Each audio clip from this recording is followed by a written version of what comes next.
Assalamualaikum warahmatullahi wabarakatuh and salam YTM di hatiku. Hello and good morning everyone. Welcome to the program where the culture begins, Student Exchange Forum, organized by Secretary Mahasiswa Faculty and Student Council Representative of Faculty of Business and Management UiTM Puncak Alam Campus. For your information, the objective of this program is to give an overview of how the students can get into the outbound program offered by UiTM and its partnering university.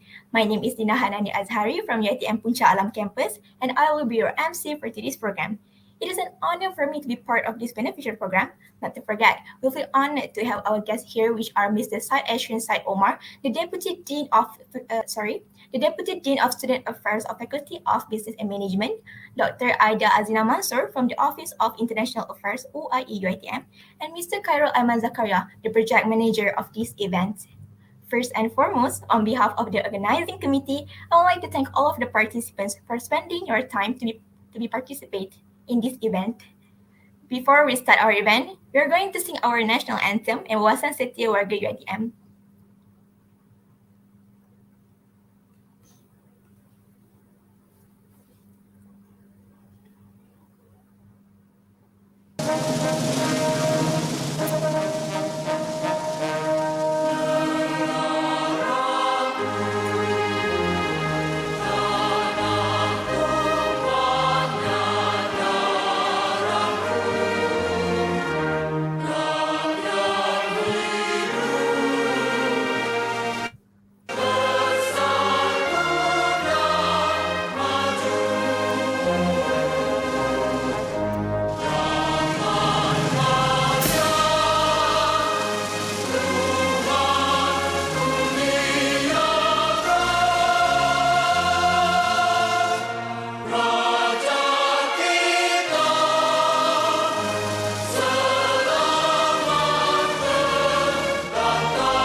Kita warga UiTM, kita bangsa perkasa, taat dan setiaku untuk negara, penuh semangat wajar. Kita jangan mudah terlupa pengorbanan perjuangan anak bangsa. Kita jangan mudah terleka kemajuan keamanan yang ada. Kita berterima kasih pada pemimpin-pemimpin negara. Kita rasa penuh bersyukur kerahmatan kemuliaan darinya. Kamilah pendukung pewaris bangsa, kamilah pedarat bangsa Malaysia, kamilah warga berwawasan untuk negaraku.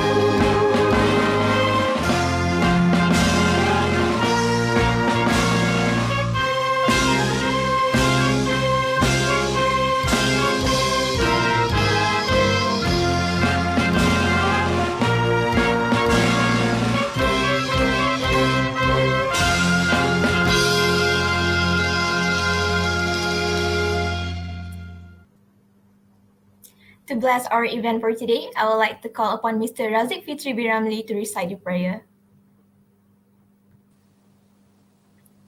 Okay, thank you. So before we recite our doa, for all Muslim participant, you may raise your hand to amin the doa. And for the non-Muslim and other religious participant, you may recite your own prayer. Before we start our prayer, let's begin with Surah Al-Fatihah. Al-Fatihah. Bismillahirrahmanirrahim. Bismillahirrahmanirrahim. Alhamdulillah. Rahmanirrahim. Maliki yawmiddin. Iyyaka na'budu wa iyyaka nasta'in. Siratal ladzina an'amta 'alaihim ghairil maghdubi 'alaihim waladdallin. Amin. Bismillahirrahmanirrahim.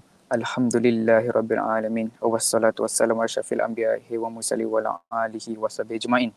Allahumma rijna dzunubana wa ikhwanina allazina sabaquna bil iman wa la taj'al fil qulubina ghillan lil ladzina amanu rabbana innaka ra'ufur rahim. Ya Allah, ya fa'alal ma yurid, we express our gratitude to you for allowing us to attend the launching ceremony of Where the Culture Begins on this auspicious morning. Ya Allah, we ask you for the safety of our religion and the welfare of our body. Oh Allah, the Lord of implementing authority, make the day that we have gone through, starting with your mercy, continue with your blessing, and ended with the thy forgiveness. And also make the days that we've gone through with guidance and ended with the victory of excellence. Rabbana atina fid dunya hasanah wa fil akhirati hasanatan wa qina azabannar. Wa sallallahu ala sayyidina Muhammad wa ala alihi wa sahbihi wasallam. Walhamdulillahi rabbil alamin. Amin amin ya rabbal alamin. Amin amin ya rabbal alamin. Thank you, Mr. Razik. Now, without further ado, I would like to invite our project manager, Mr. Khairul Aiman Zakaria, to deliver his opening speech. Welcome, Mr. Khairul Aiman. Alright, thank you to the MC for today. Ladies and gentlemen, Assalamualaikum warahmatullahi wabarakatuh. Salam sejahtera and salam UiTM di hatiku. I bid to everyone here.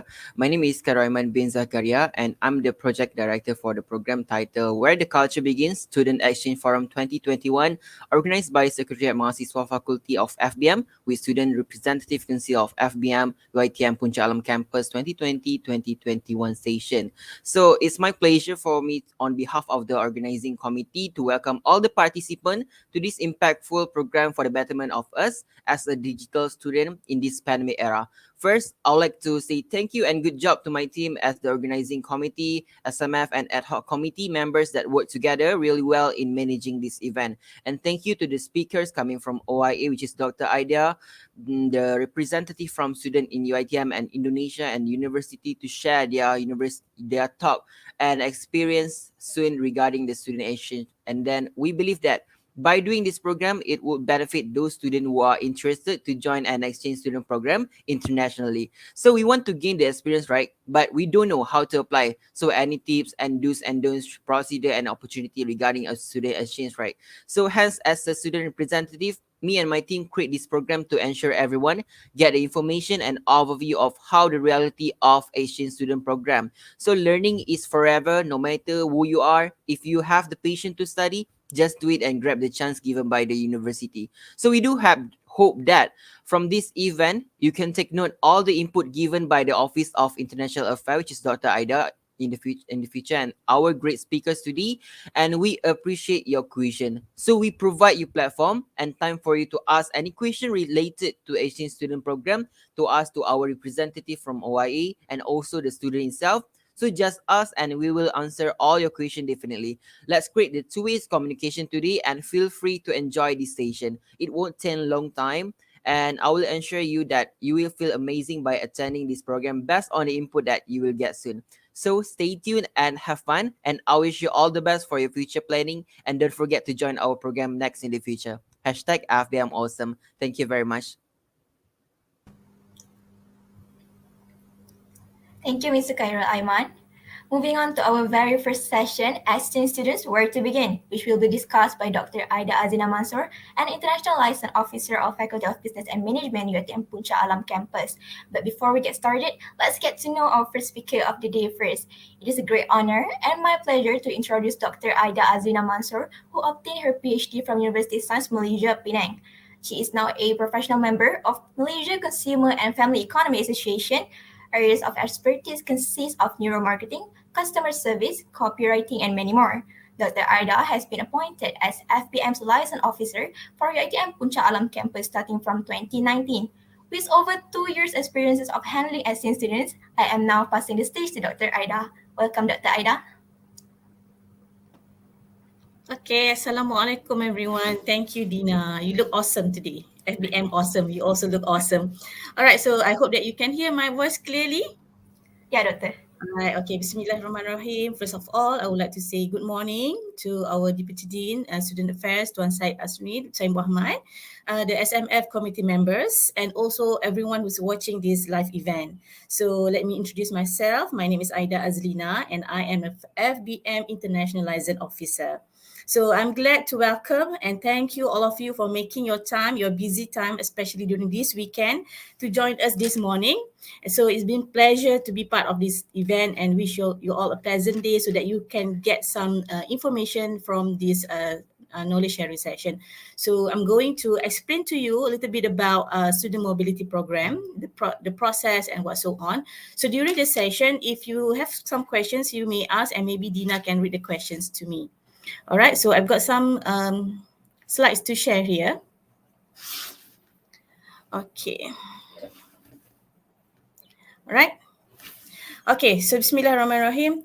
So FBM Student Mobility Program. So last semester we sent out around 40 students from FBM to went for their outbound program. So some of you here text me and ask me how to go for exchange students, doctor, and then what is the process, what are the procedures. So this is a good platform where I can share some of the procedures, some of the steps that you might did not know about this. So this is the time, the opportunity for me to share.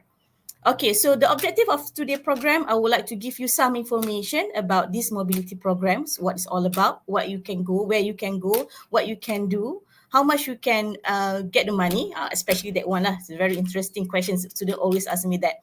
And then I also would like to encourage everyone here in FBM to participate in student mobility programs. It doesn't matter for the credit transfer program, the competition, the visit, or practical training, anything, as long as you go outside and see the opportunities out there. All right. Okay. So what are the advantages? Of course, you all know that when you go for outbound exchange program, you can see the potential in yourself. All right. You can build your self-confidence. You can communicate well because it's outside from your comfort zone. Right, and also you can ability to adapt new circumstances. Anything can happen. So this is the time where you can see your potential, as I mentioned earlier. All right, and of course you can see the diversity. All right. Okay, so what type of mobility program that you can join in UiTM? All right, so we got exchange program in terms of credit transfer. All right, we also got summer program. Usually this program lasts about 7 to 14 days, 1 week to 2 weeks. All right. Competition, it depends. Some might last for 1 month, some just for 2-3 days. Okay, it depends on the organizer who organized the event, the competition. All right. You also can arrange a visit. All right, this one you need to deal with your class teacher, class lecturers or subject lecturers or anything. But still, you need to go through OIA for the process and so on. Okay, special project. Maybe you have collaboration with your partners university that you want to do some projects together. All right. We also got social responsibilities, a corporate social responsibility project, and also industrial and research attachment. Okay, so what I can see here, famous program in FBM, most of the students like to choose exchange program, summer program, competition, and industrial attachment. Okay, ini yang paling famous lah sekali dekat FBM. So, alright. So just just to share with you how to apply. Okay, some of you might ask me, okay, what is the process? Macam mana nak apply? Macam mana nak dapat borang? Apa prosedur dia? Okay, so this is the process and procedures. Yeah. Okay. So for the exchange program, okay, this is I'm talking about a credit transfer dulu ya. Okay, when we talk about credit transfer, first thing first, you need to choose what to study, what subject to study, when to go. Okay, 1 tahun kita ada 2 application, 2 opening. Satu kita buka in February. Kalau setengah universiti dia open February, kalau macam kita March. Okay, that's first term, and the second term will go on September or October. Okay, 2 terms. Okay, when? Okay, and then where to study? This one, usually we encourage students to go to university partner yang ada MOU, MOA dengan UiTM. Why? I will tell you later. Okay.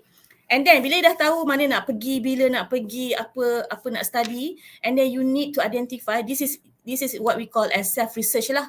You need to identify subjects yang you nak buat for credit transfer. Okay, for example, next semester you ada specialization subject untuk for example finance kan, ada 3 subjek. So you can identify subject yang relevant dengan specialization subject di UiTM. Okay, I will teach you how after this. This is only the guide, alright?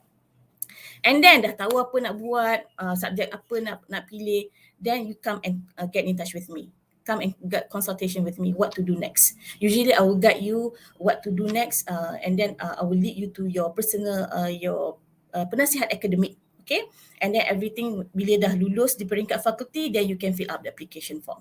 Selalunya bila kita nak buat exchange program ni, kita akan minta kebenaran. Of course lah, macam kita nak keluar rumah kan. Kita nak keluar rumah, kita kena minta kebenaran parents. So sama juga dengan outbound program. Bila you want to go out for outbound program, you need to ask permission from the, of course, the top management of the faculty. Alright, okay. Okay, kalau ikutkan, we got 356 partners. Okay, memang you takkan nampak from these slides. Okay, alright, what you can do, you can scan here, okay, to see our partners throughout, this is whole world ya, kita ada partners dengan whole world, because bila you choose this university to do your outbound study, banyak kelebihan dia. Alright, so you can choose from Asian region, Europe region, American region, you can choose. Tapi make sure these universities offer the subject that you want to choose. Okay, so bila you dah choose university, okay, selalunya bila you come up to me and you ask me, okay doktor ada opening tak? Okay, sometimes you setahun 2 kali 3 kali, OIA will send me a notification, okay, this opening from KNU next semester untuk bulan March. So I will advertise to students, okay, ada opening untuk KNU. So you need to go and find information about KNU. Selalunya kadang-kadang ada information yang from me, I will share with you. Kalau this university, katalah you tengok dalam list ni ada university, but you don't know apa of subject they offer. Okay, this is your part lah. You need to do research. You go to their website, tengok subjek apa dia offer, bahagian untuk international students. Sebab dia ada 2 part macam universiti kita. Satu untuk local student, satu untuk international students. Because not all the subjects they offer to international students. Okay. I hope everyone dah scan ya kalau nak tengok kita punya list. Okay. So bila kita dah tengok universiti mana kita nak pergi, alright, and then kita dah tahu subjek apa dia dah offer, alright. So this is the time where you need to see the credit transfer. Okay, selalunya dalam information yang dibagi dalam website tu dia akan bagi nama subjek dengan credit. how many credit for per subject. Okay, so you identify subject apa offered by the host university. Host university tu adalah universiti yang you nak pergi tu. Alright, and then you jot down all the subjects, specialization or elective subject that you prefer. Okay, and then the next step, come and discuss with your KK. You can discuss with your KK. You can discuss with me, or you can discuss with your penasihat akademik for credit transfer. Okay, they should know about this, and bila dia tengok subjek ni, okay, this subject is appropriate for you to take next semester, and then the resource person, which is in the faculty part, they will look into more details of the subject. Okay, information of the subject A yang you choose dekat host university dengan subject A dekat UiTM, dia akan tengok equivalence. Kalau equivalence, dia akan bagi kelulusan, akan masuk mesyuarat. Okay, alright, bila kita masuk mesyuarat, kita akan discuss, okay, subjek ni dah diluluskan oleh RP, and then pelajar ni kita benarkan untuk pergi outbound. Then you are ready to go. Okay, tapi tak semudah itu. Okay, ada beberapa steps lagi yang you perlu lalui, especially when you want to go outside. Okay, bila kita buat credit transfer ni, okay, for the past 2 years lah saya boleh cakap, kita just buat virtual. Kalau virtual is very easy. Sebab kita tak perlu buat visa, kita tak perlu buat pasport, kita tak perlu buat health check whatsoever. Kita just tengok credit transfer, lulus, pada masa yang sama you di UiTM, buat subjek di UiTM, dan pada masa yang sama you ambil subjek di host university. Easy. But next semester, insyaAllah, we are going to open our borders. Okay, we will open our door for students to go outside. Okay, you can choose any university that you want to go. Tapi ada beberapa things lah that you need to consider. Alright, so bila dah approve, step number 4 ni, bila dah approved by faculty, then you are ready to go lah. Okay, so far okay laju sangat ke saya? Dina? I hope that you can understand what I'm trying to say here, right? Okay. Okay, alright, okay. So for example saya bagi contoh kat sini. In case, kalaulah, okay, this is contoh saya guna plan pengajian pelajar IB. Okay, so sekarang you berada di semester 3. You nak buat exchange program di semester 4. Okay, kita galakkan kepada pelajar yang nak buat exchange ni, pelajar daripada semester 3 dan semester 4. Kenapa bukan semester 5 dan semester 2? Okay, sebab one of the requirement dia, you mesti berada at least 2 semester di UiTM. Okay, and then salah satu lagi sebab kalau you buat outbound yang physical punya, bila you buat semester 5, takut ada subjek yang you tak dapat tarik, tak dapat bawa untuk semester 5, nanti you kena extend semester. Kita tak nak benda-benda tu berlaku. Okay, so ini ada contoh yang saya sediakan di sini. Right, so maximum subject that you can transfer for host university dengan UiTM for credit transfer 4 to 5 subjects. Okay, alright, so ini contoh untuk 4 subjek ya. Okay, contohnya kalau you tengok subjek offered by that university, tajuk dia adalah International Trade Theory and Policy Practice and International Trade. Okay, ini kredit dia 4. Okay, you tengok subjek ni sama dengan semester 4 ataupun 5. Okay, you nak kredit transferkan dia yang ni. Kredit dia pun 4. Sama juga dengan subjek ni. Kredit dia pun 4. Okay, and then you also tiba-tiba nak buat satu elective, nak tarik satu subjek elective. Alright? Okay, dan subjek elective tu digital entrepreneurship. Kebetulan sama pula dengan tajuk kita, digital entrepreneurship. So, bila you dah dapat tahu, ini sebelum you pergi jumpa you punya penasihat akademik ataupun KK, get ready with this information. Sebab nanti dia orang akan tanya, alright, okay, subjek apa you nak buat? Berapa credit hours? So, you pun, I'm not sure lah. Okay, so you cannot do that because this is your part where you need to do research, you need to study about it first, right? Okay, you dah buat plan macam ni. Okay, so you bagi tahu you punya KK, saya nak transfer credit this subject to this subject, this subject to this subject. Tapi this subject, katalah for example this subject digital entrepreneurship, I should take this in part 5. Tapi nak tarik masuk part 4, boleh. Itu bergantung kepada budi bicara daripada you punya KK, daripada you punya penasihat akademik. Macam mana dia nak susun atur you punya study plan. Okay, selalunya tak ada masalah lah. As long as subjek tu cukup kredit, dia punya information yang you sediakan kepada KK dan penasihat akademik you cukup, insyaAllah mudah cara. Okay, so the remaining subjects can carry earlier in semester 3 or bring forward to semester 5. Okay, katakanlah you sekarang semester 2, you dah tahu, okay, in semester 4, I'm going for outbound exchange program. So dalam semester 4, I dah study subjek ni I think maybe kena bawa awal. Kebetulan kredit you semester ni ada 18 ataupun 17. So you nak bawa awal, nak tarik awal. That is why perancangan is very important. What subject you want to tarik awal, what subject that you want to bring forward to semester 5. Because if you did not plan very well, okay, it might jeopardize you punya semester. Satu lagi, kalau you rasa you tak faham macam mana nak susun lah, tak tahu macam mana nak susun, nak masuk semester 3, nak masuk semester 4, nak pergi outbound lagi, okay, you can ask your penasihat akademik, also you can come to me and I will advise you what subject that you can bring forward ataupun carry forward, something like that. Tapi in UiTM, you must remember, kalau you nak tarik subjek, okay, tarik subjek daripada previous semester, next semester, okay, semester yang you current tu hanya dibenarkan 23 hours only. Tak boleh lebih. Okay. Okay, so far okay? Alright, yeah? Okay. Am I eligible or not? Layak ke tak layak saya ni? Okay, check that one first. Okay, so bila you rasa tanya diri soalan layak ke tak layak nak buat abang student, first thing first, you must be a full-time student. Of course, I'm sure all of you here are full-time students, right? Undergraduate program, okay? And from semester 3 to semester 4, bukan tak boleh semester 5, boleh. Tapi kalau sekarang you semester 2, you nak plan nak pergi semester 5, boleh. Plan awal-awal. Or kalau you nak pergi untuk you punya practical training. Okay, kita ada juga pelajar-pelajar yang pergi practical training, for example dekat Switzerland, dekat Indonesia, and then Korea. Kita ada pelajar yang pergi go for their practical training. Practical training tapi kena work awal lah. Company apa nak buat, and then dapatkan surat kelulusan, all those things. Semua kita kena gerak awal. Okay, I can advise you, if you think that you want to go for exchange or outbound this program, you need to plan ahead at least 6 to 8 months. Okay?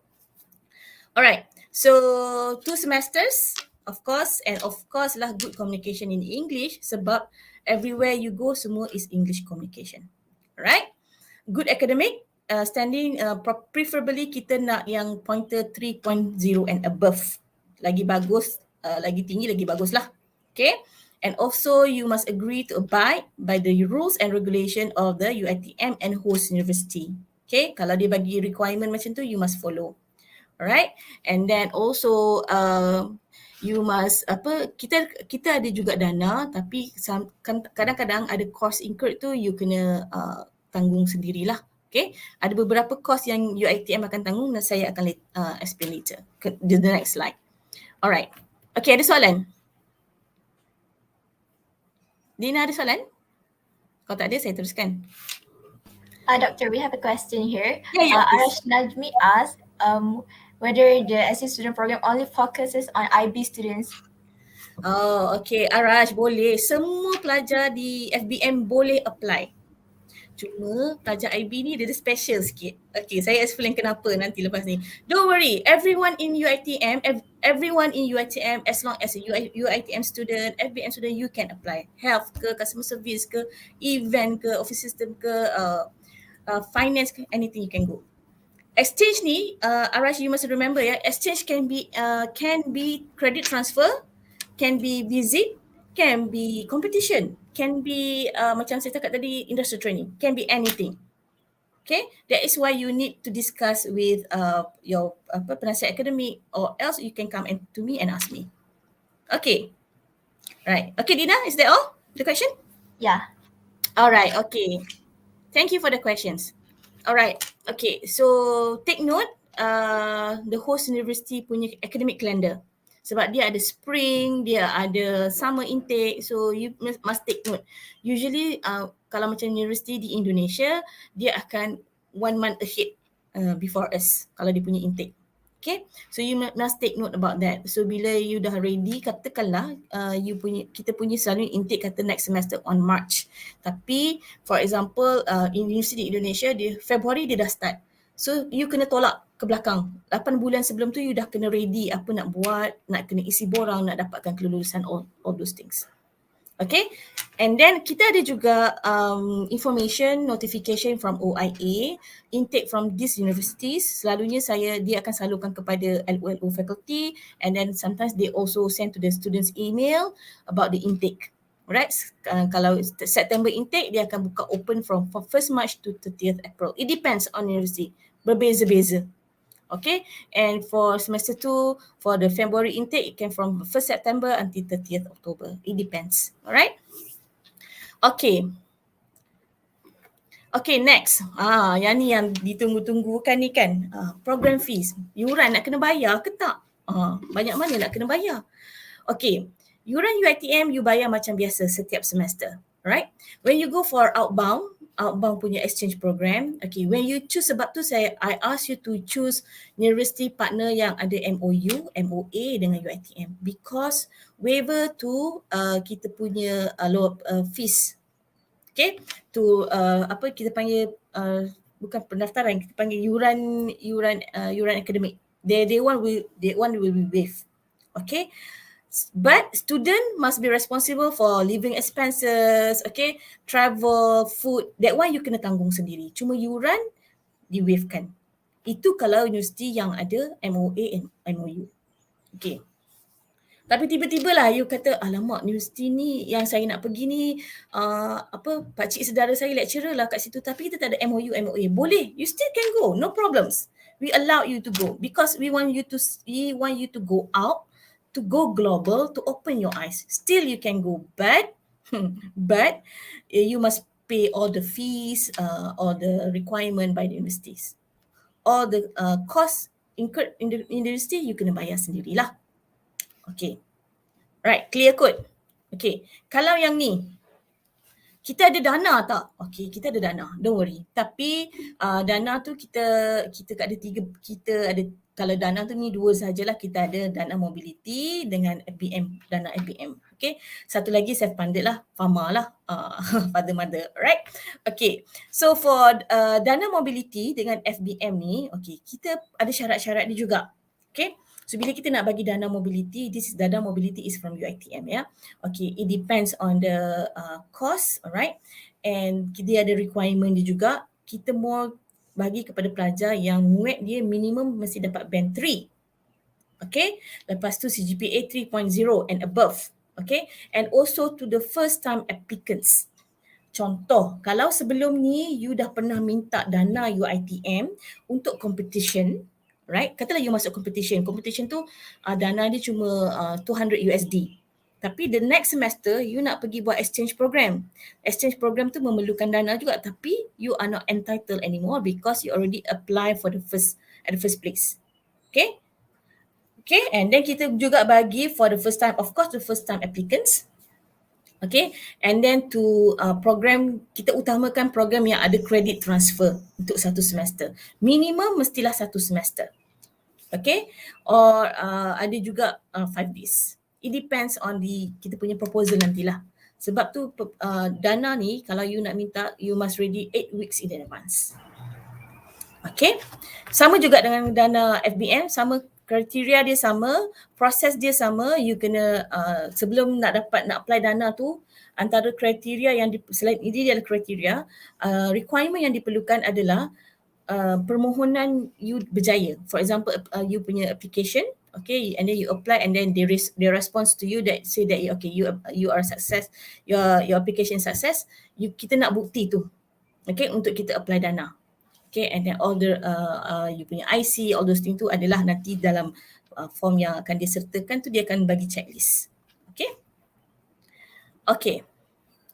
Okay, ini yang one of your friends tanya tadi ni, yang pelajar IB saja ni. Okay, kita ada satu program yang kita namakan AIMS programs. AIMS ni hanya untuk pelajar-pelajar Business Administration, International Business. Okay, AIMS ni adalah Student Mobility Program that focus on the 8 countries only, okay, which is Malaysia, Indonesia, Thailand, Vietnam, Philippines, Japan, Brunei and Korea.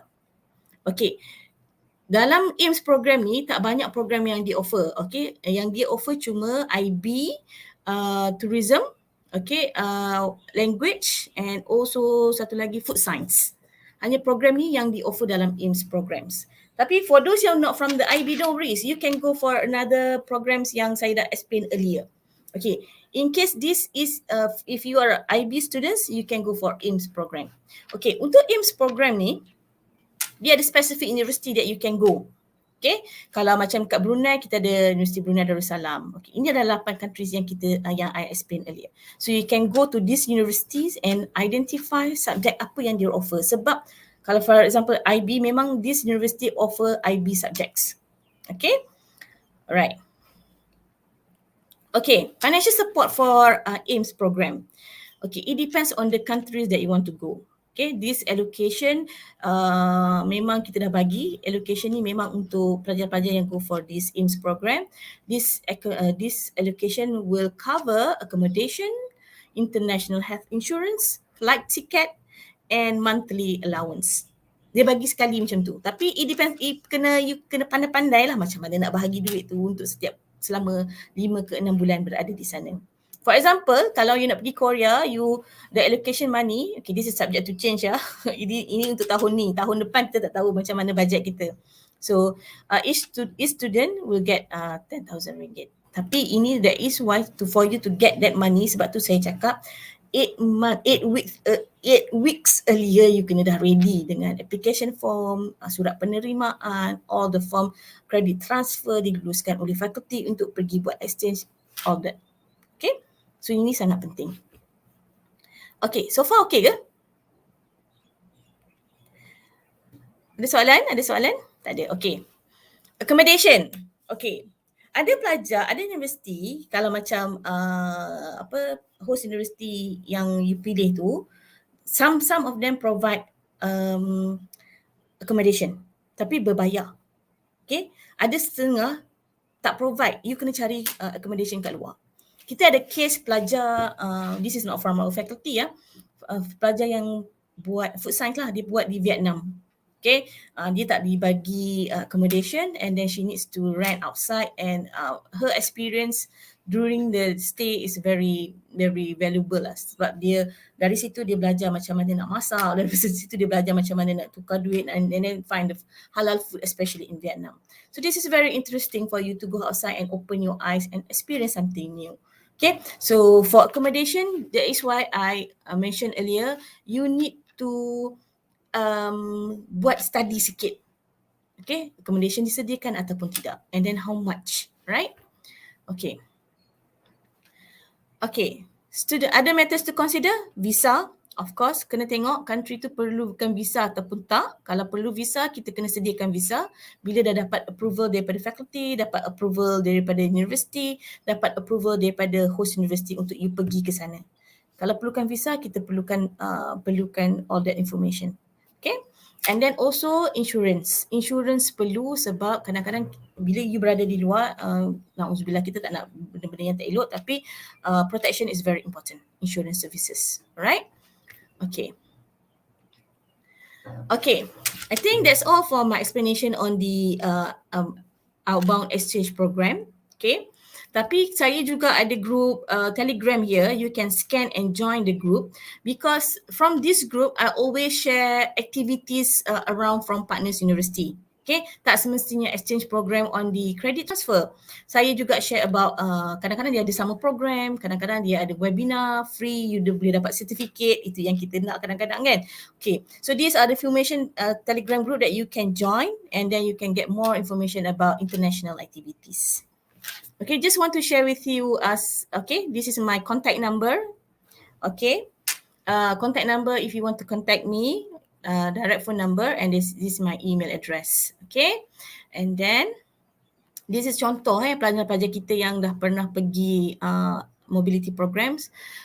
Aziz pergi ke Sukuba untuk competitions. Okay, these two students also for competition. This is for summer program. Yang ni batch yang paling ramai last semester because it is virtual, so they very good, they fully utilize the platform to go outbound. Okay, Surabali Community Immersion Program, this is also part of outbound programs. Okay, kita juga ada Frankfurt Summer Program. Okay, this is 7 days lah. Okay, kita ada competition, CSAT competition. kita juga ada winner here. Kita ada daripada kita punya SMF punya team members. Okay, they join few competition and they won. They got the champion place, first place, and it's very good. Okay, right? Okay. This is some of the thank you card from our students to the BINUS University where they went for exchange program last semester. Last semester because of virtual, this student cuma ambil satu subjek saja sebab kita buat virtual kan, bila buat virtual kita boleh buat dua, satu di UiTM, satu di virtual di partner university. So that is why they take one subject. Tapi kalau you fully face to face, you tak boleh ambil subjek di UiTM. You kena 100% di host university. Okay, I think that's all from me.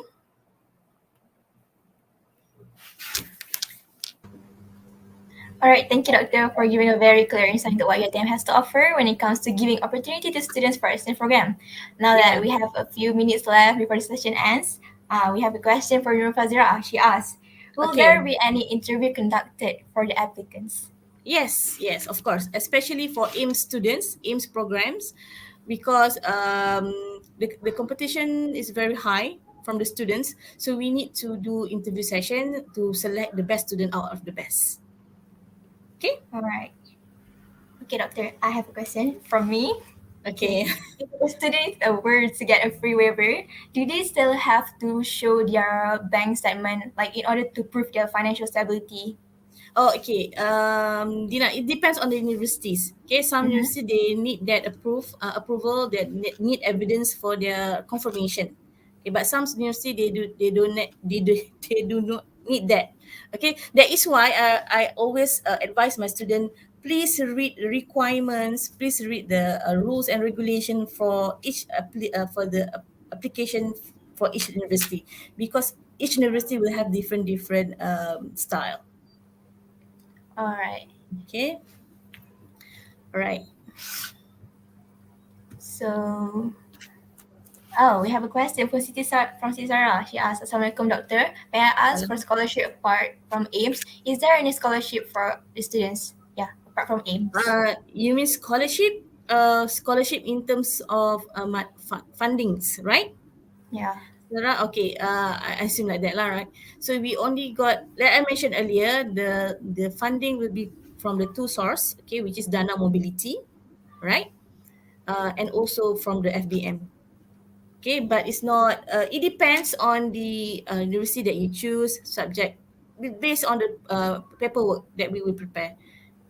Okay, if you have another source of scholarship, why don't you can go for it, but you must, that's why I said you must read the requirements, the regulations, and then come and talk with me so we can discuss further. All right? All right. Okay, moving on to the next question from Nurul Izzah Ruslan. She asks, for each semester, is there any max quota for students to go for outbound? Okay, one time only. Call for face-to-face one time only. Okay, for example, if okay, what, Dina? I think she asked whether, like, how many students are going to be sent. Oh, students. Yeah. Okay. Sorry. Okay, I'm sorry for the misunderstood question.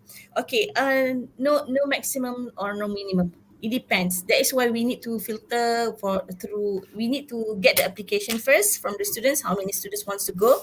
And then from there, we will see also the budget for that semester, how much that we get to send our students outbound. And then that's why we need to go to run the interview sessions. We select best out of the best. All right. Okay, next question from Akmal Ihsan. Different countries have different standards, for example, in academic writing. In your opinion, what should we as a student prepare before joining any international exchange student program? Academic writing? What do you mean by academic writing? Academic writing in terms of preparing the assignments? I think maybe in terms of reference style, like we are using APA style. Okay, I think most of the universities nowadays using APA styles. Okay, so when you go for exchange program, for example, for in another countries, they do not use APA style. So that is why you need to follow their style, follow their rules, because orang Melayu cakap lah, when you masuk kandang kambing mengembek kan. So you need to follow their style. So what you can do, the preparation, so bila you pergi outbound ni, jangan malu untuk bertanya, jangan malu untuk communicate. Because if you have that feeling, you will left behind and then you are tak akan belajar, right? So that is why you need to confidence in yourself. You must have confidence in yourself to to go around to ask questions.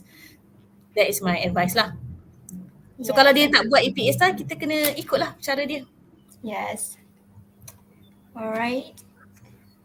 Yeah, Okay. from Arshashmi again. She asks, if they want to join exchange program in SEM 3, do they need to apply at the end of semester 2? Okay, Arash, okay, kalau semester 3, you application you tu must from the semester 2 lagi dah. You daripada semester 2, you dah tahu subjek apa you nak ambil untuk semester 3, universiti mana you nak pergi, and then come and talk with me, and then we can susun you punya study plan to make sure it tak lebih tak kurang. So you boleh buat macam tu daripada semester 2. Bukan end of semester 2 tau, awal semester 2, sebab proses dia sangat panjang. Okay? Alright. Okay, moving on to the next question from Rashdan Mamasan. Can you request any fund from other company or any institution for the exchange program? Under other company or any institution for example, boleh, tapi kena tengok apa dia punya catch at the end of the bila dia bagi funding pada you, apa dia nak. Tapi selalunya kita galakkan je student untuk dapatkan fund, of course daripada UiTM, okay, daripada FBM. Kalau dapat daripada universiti luar, bukan universiti luar, kalau dapat daripada company luar, institution luar, come and talk with the LO ataupun KK. Sebab kadang-kadang ada rules and regulation dia yang kita tak perasan. Kita need to read together. Saya tak nak nanti student at the end of the semester baru macam menyesal, kenapalah aku ambil tapi tak baca dulu. Okay. Alright. Okay. Next question from Nur Shahira. She asks, can we apply for Master or PhD program? Okay, untuk exchange program ni just macam requirement saya mention earlier is just for undergrad. Alright. Okay? Just for undergrad. Okay, I think we don't have any more questions. So thank you very much, Dr. Aida, for answering questions from our participants. So before we end our first session, I would like to invite Dr. Aida for a photography session. So Doctor, you may smile. I do any freestyle or multi-ability, the pictures from the YouTube. So Sure. yeah, okay. So just smile in 3, 2, 1. All right. Okay. I think you're done. All right. Okay. Okay. Thank you so much, Dr. Aida, for a very You're great session. welcome. Thank you for this opportunity, Dina. Yeah, sure. Okay. Have a good day and take care, Doctor. Bye. Bye.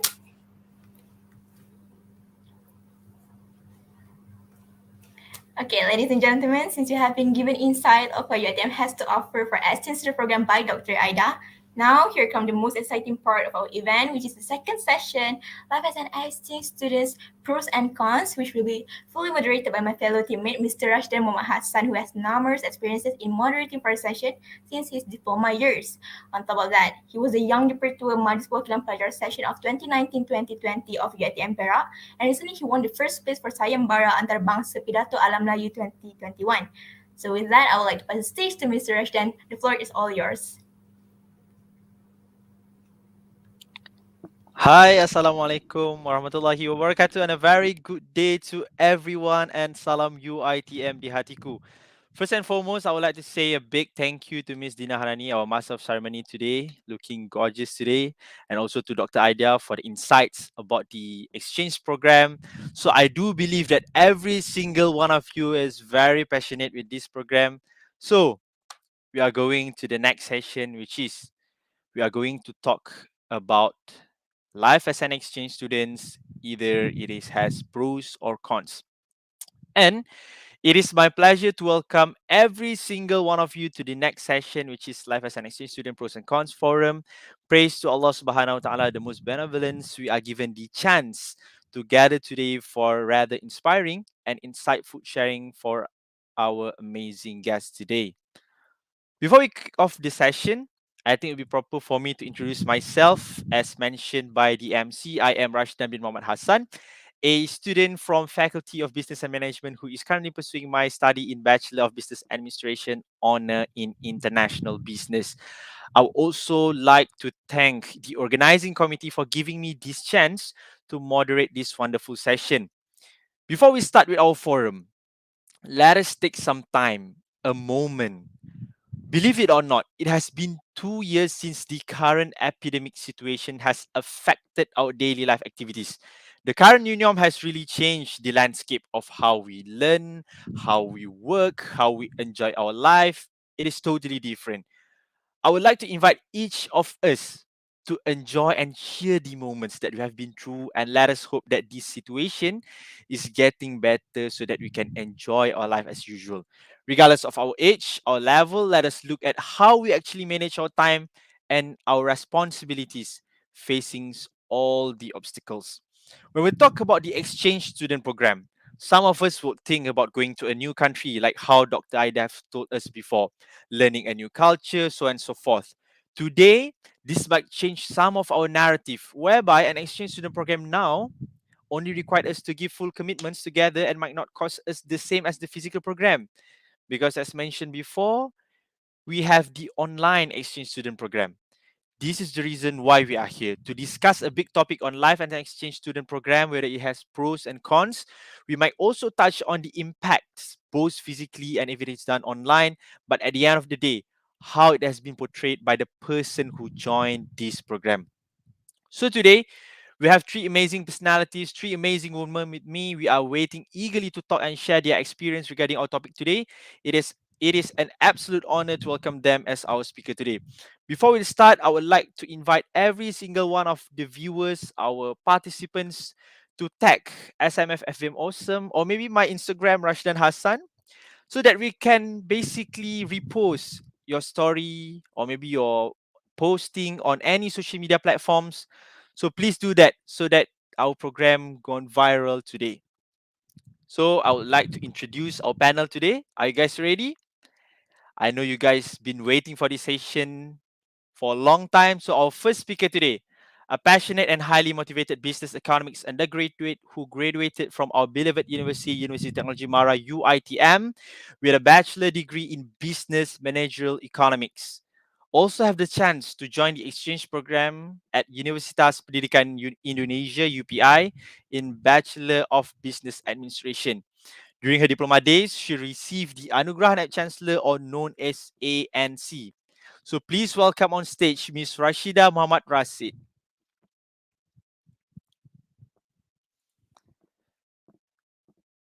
Miss Rashida, are you there?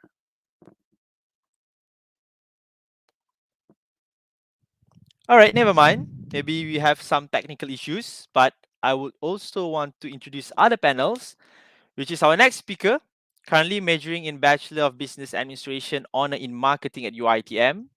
She did her foundation in law previously. So basically, she came from a law background during her foundation days and now doing marketing at UITM. So it could be interesting to hear some thoughts from her, maybe from what she's learned from her foundation in law and now in marketing. And her objective is to be the UITM Global Ambassador. She once received the Best Group Culture through Art Culture Team in Surabali program in 2020. So please welcome Miss Dure Kashaf. Hi, Hi. Miss. How are you today? Yeah, I'm doing good. How about you? Alhamdulillah, doing great too. So thank Well, you for attending today's program. yeah. Thank you for having me. All right, no problem. So our third speaker,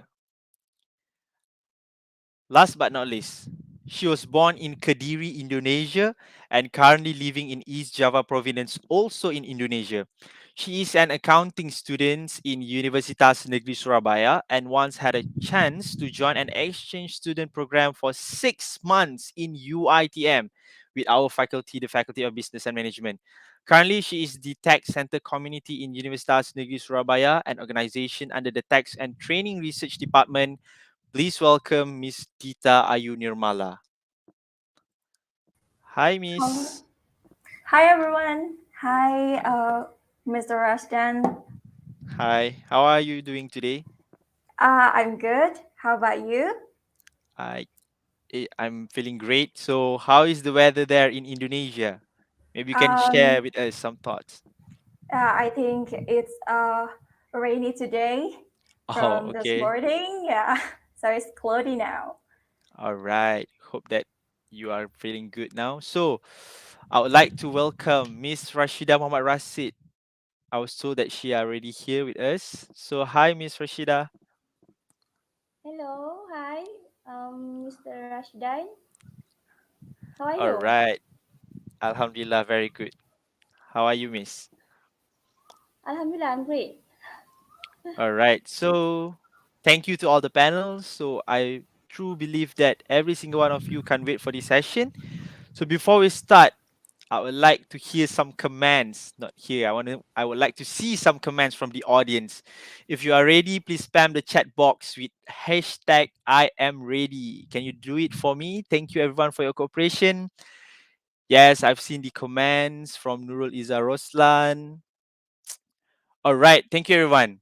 So I also would like to remind our viewers that if you have any questions, please do not hesitate to ask them any question in the comment box below. If we have the time during our Q&A session, our speaker will respond to the questions and our team will then post the link to the feedback form at the end of our session. Please remember to complete the feedback form because from the form you guys are going to receive your e-certificate. So yes, I've in the comment box Nur Hidayah, Atika, Amirul Arif, Nurul Aina, Nurul Yash Hariza, Afifa, Nur Hidayah, Irdina, Adina, Karnisa, Aimi, Ain, Mahira. Thank you very much, everyone. Sufia.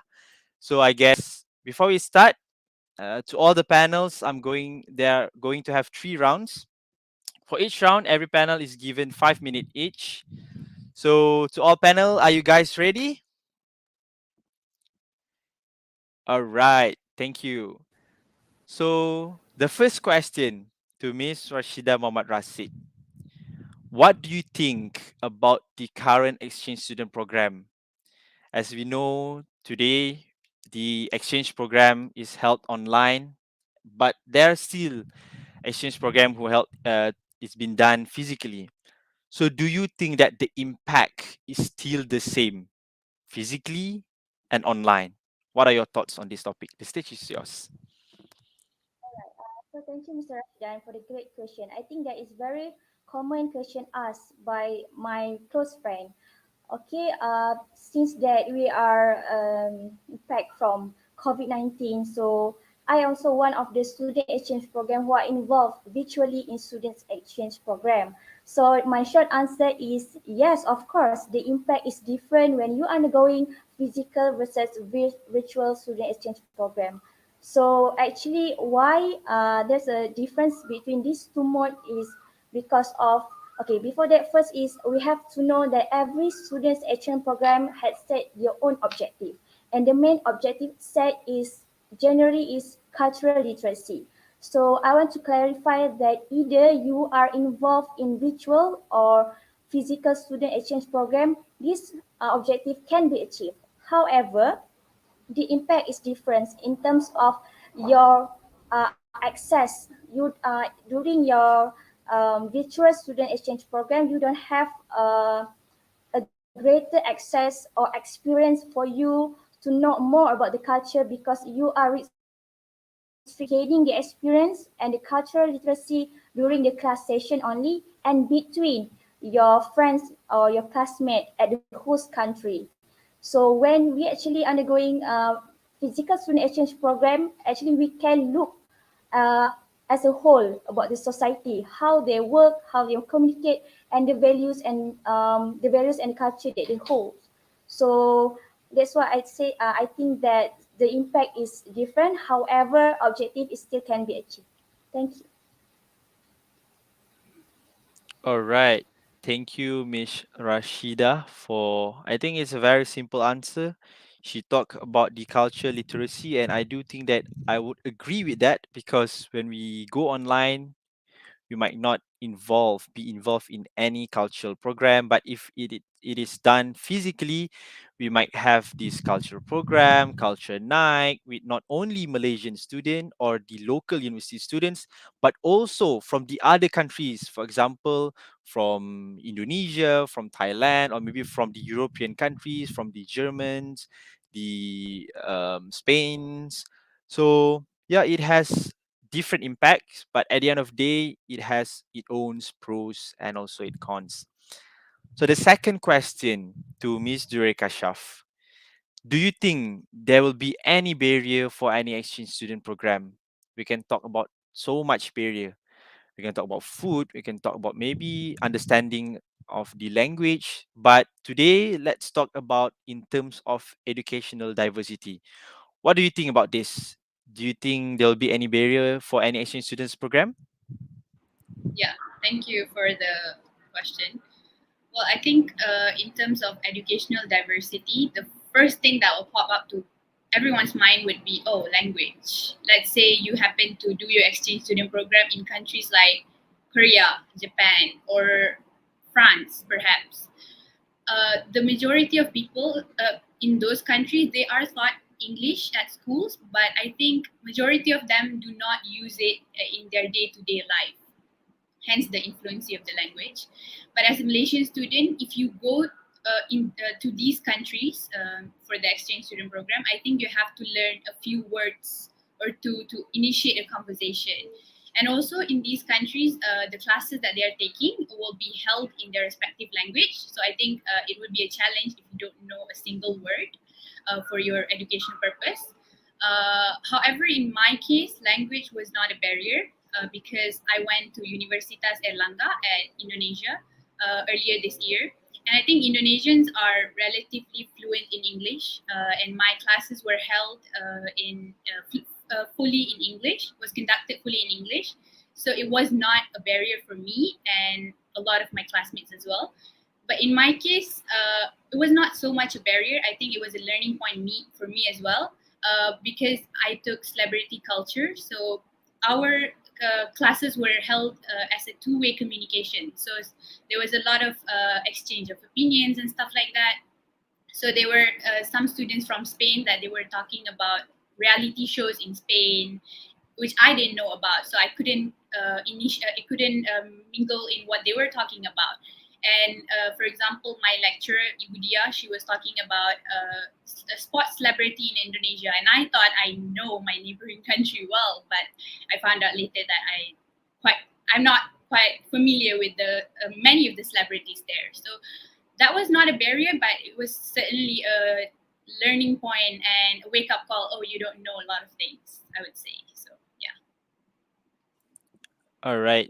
Thank you, Ms. Rekashaf. So when we talk about diversity in education, it refers to the range of identities that exist in a group of people. So maybe we can talk about physical abilities, culture, race, experience, ethnicity, nationality, religion, skills. This is types of the diversity in education. And there's a quote saying that exchange isn't a year in your life, it is a life in a year. So basically, wherever you are, whether it is held online or physically, learn something, even though maybe some basic languages. If you learn from Spaniard friends, or maybe even your Indonesian friends, maybe we can also speak bahasa. We speak bahasa Melayu, they speak bahasa Indonesia. Some of the words basically meant differently. So some words in Malaysia it's meant different, in Indonesia it's meant different. So it is very important to actually we learn something from our friends, not and we should basically mingle around. If you have the experience, if you have the chance to basically go for an exchange student program, please be friends with all the students there. Just don't stick with your your local Malaysian friends or your Indonesian friends. Go and learn something new. So next, I would like before that, thank you, Ms. Durekasha, for your answer. To Ms. Dita Ayu Nirmala, as an Indonesian student who has the chance to study in Malaysia, have you heard anything cliche about Malaysia? And you really face it during your time in Malaysia? Maybe about culture, language, or about food. In Indonesia, you heard about nasi lemak, but when you come to Malaysia, the nasi lemak is totally different. So anything that you think that people should know today, so you may share your experience.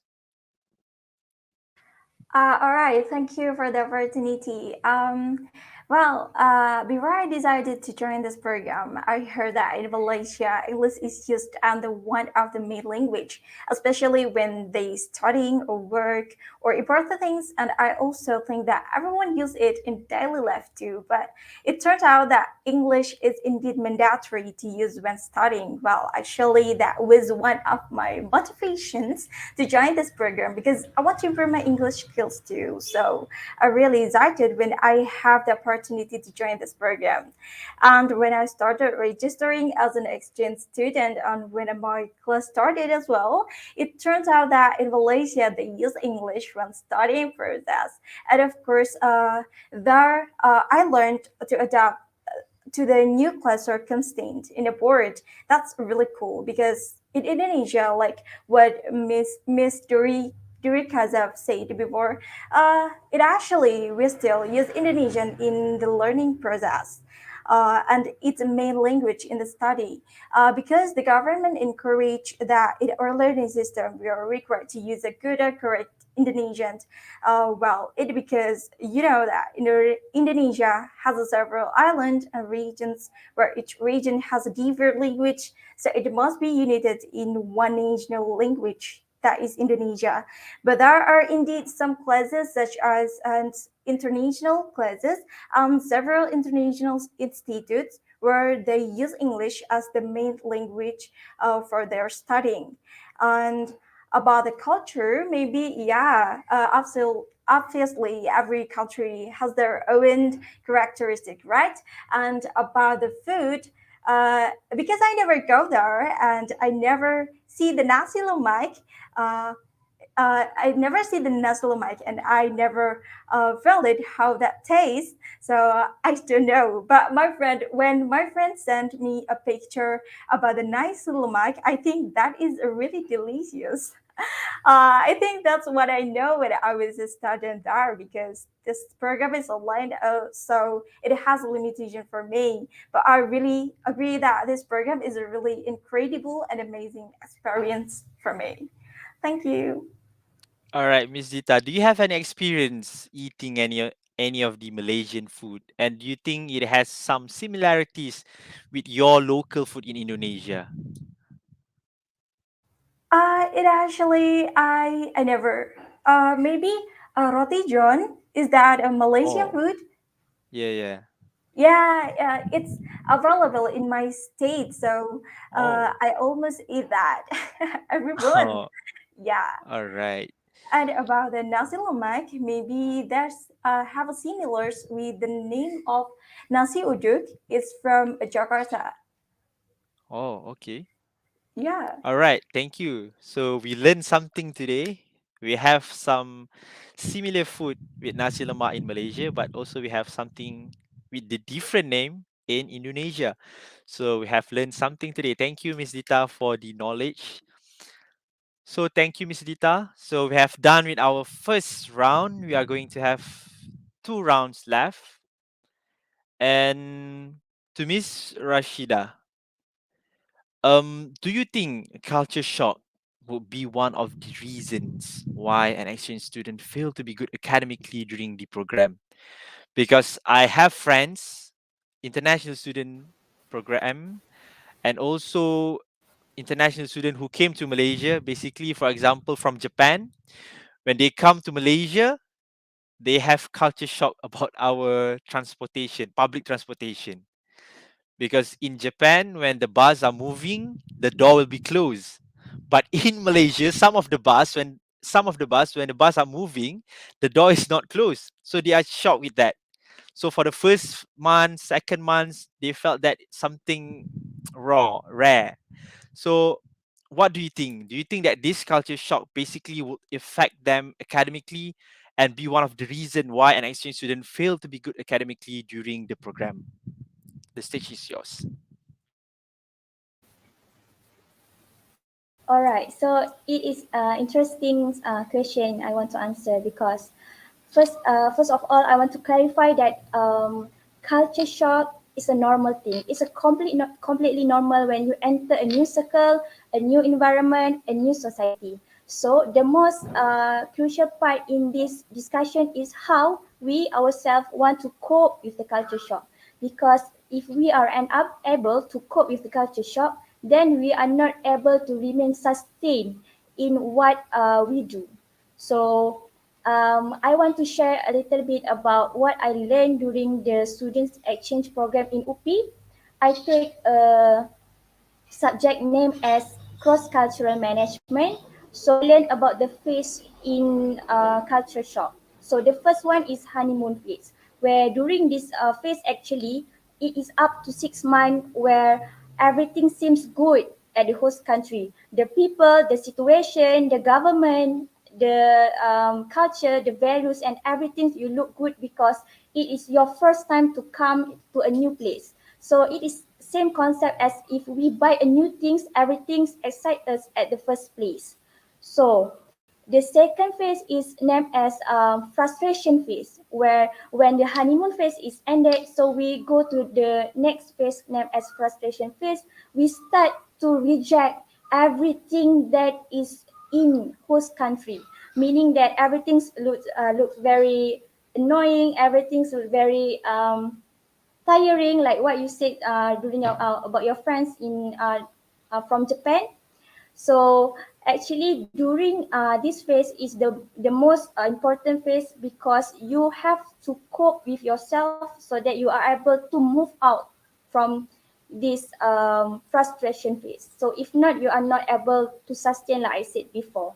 So if you are how you want to move out from this phase is actually first mingle around, make a connection and networking, because culture shock is a feeling when you feel left out, when you feel differences, when you feel you are not fit in the situation. So how you want to cope with that is actually you need to make a connection, you need to make a networking, you need to be in that situation or a part of the culture. It is the most important things. So how is you mingle around with people and networking, that's all. After that, you will go to you will enter last phase called as adaptation phase, where in this phase is you realize that cultural differences is normal. You don't need to accept others' culture, but the most important is you need to respect other culture. You just respect and you go on with your life so that you are able to be on what you are doing right now. So I think that that's all.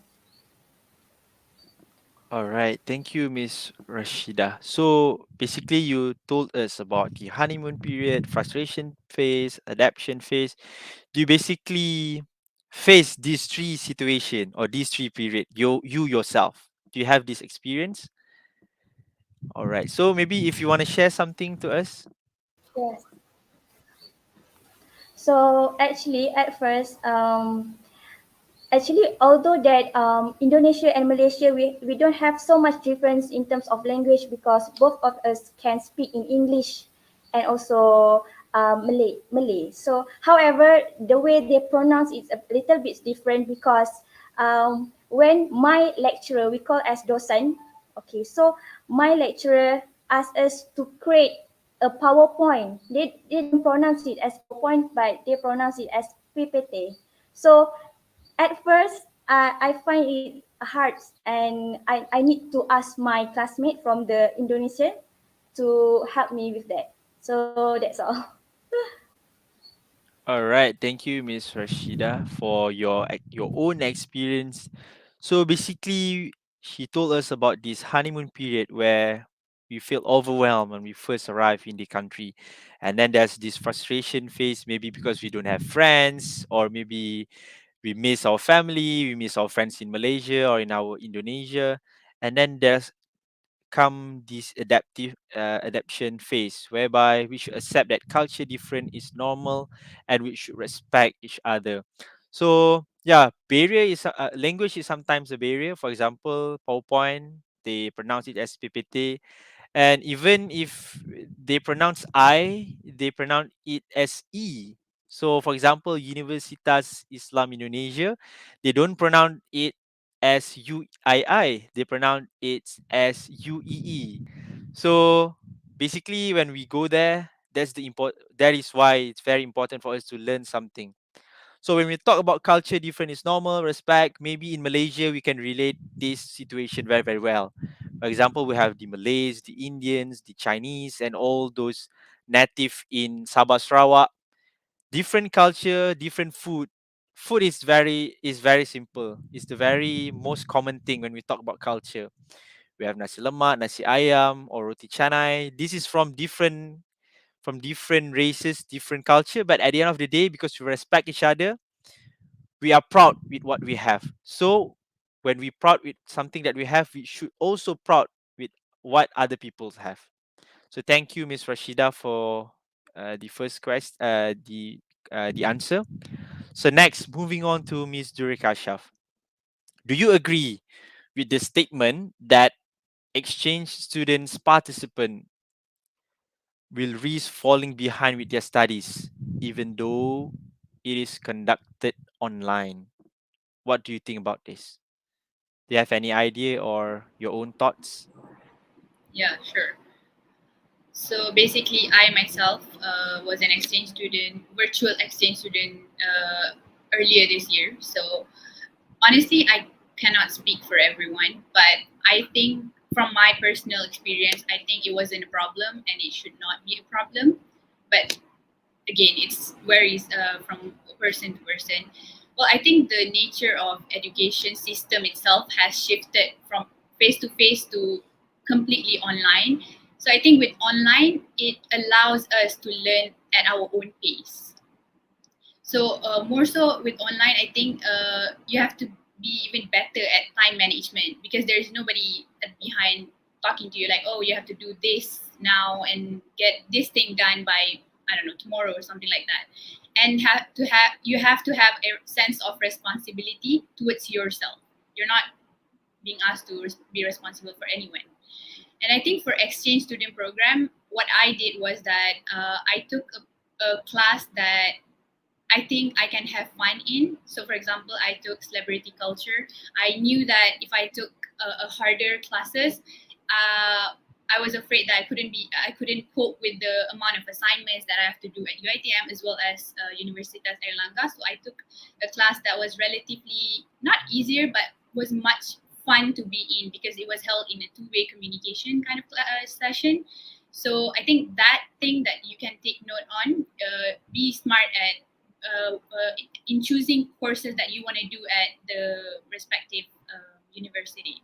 So yeah, I think with the strategic time management and having a sense of responsibility towards yourself, hopefully it will help you, and it did help me in avoiding falling behind my studies. So yeah, that's that. All right, thank you, Ms. Durika Shaf. So, based on your experience, you told us that you don't have any problems with this. So, maybe do you have anything to like give some advice to anyone or to whom that might think, oh, if I join these exchange students, I'll be have some problems or I could face something bad. So, do you have anything to share or any tips on how you handle during your time joining this exchange student program? Yeah, I think as I said just now, I took a class that was relatively not a burden to me in at Universitas Erlangga. Uh, and also, I think be open to experience. Honestly, this is when you're in university, this is time where you have to get out of your comfort zone. I know it's scary. I was alone when I went to join this program. I had no friends that joined this program with me, but it was fine. I took it as a challenge upon myself, and I was like, okay, if I cannot do it now, if I cannot get out of my comfort zone now, I can never do it again. So this is the time where I have to communicate with people, meet new friends, even if it's through online only. But I'm still in touch with my lecturer and few of my friends, classmates from Spain and stuff like that. So I think be open to experience, it's okay. It's okay to be uncomfortable. Seek discomfort, I would say. Don't be so comfortable in where you are right now. So it is scary, but honestly, it's only scary at first. Like later on, you'll be comfortable, and you will thank yourself at the end that you did join and meet new friends and had new experience and stuff like that. Yeah. All right, thank you, Mr. Rikashav. So she told us two things, two tips. So to all the viewers, the participant, take this as something very important. First is be open to experience because it is very important. And next is take it as a challenge and start now. If you're not starting now, then when? So maybe I can share one quotes. Maybe my life quotes, one of the quotes that I basically use it in my daily life. In life, it is either day one or one day.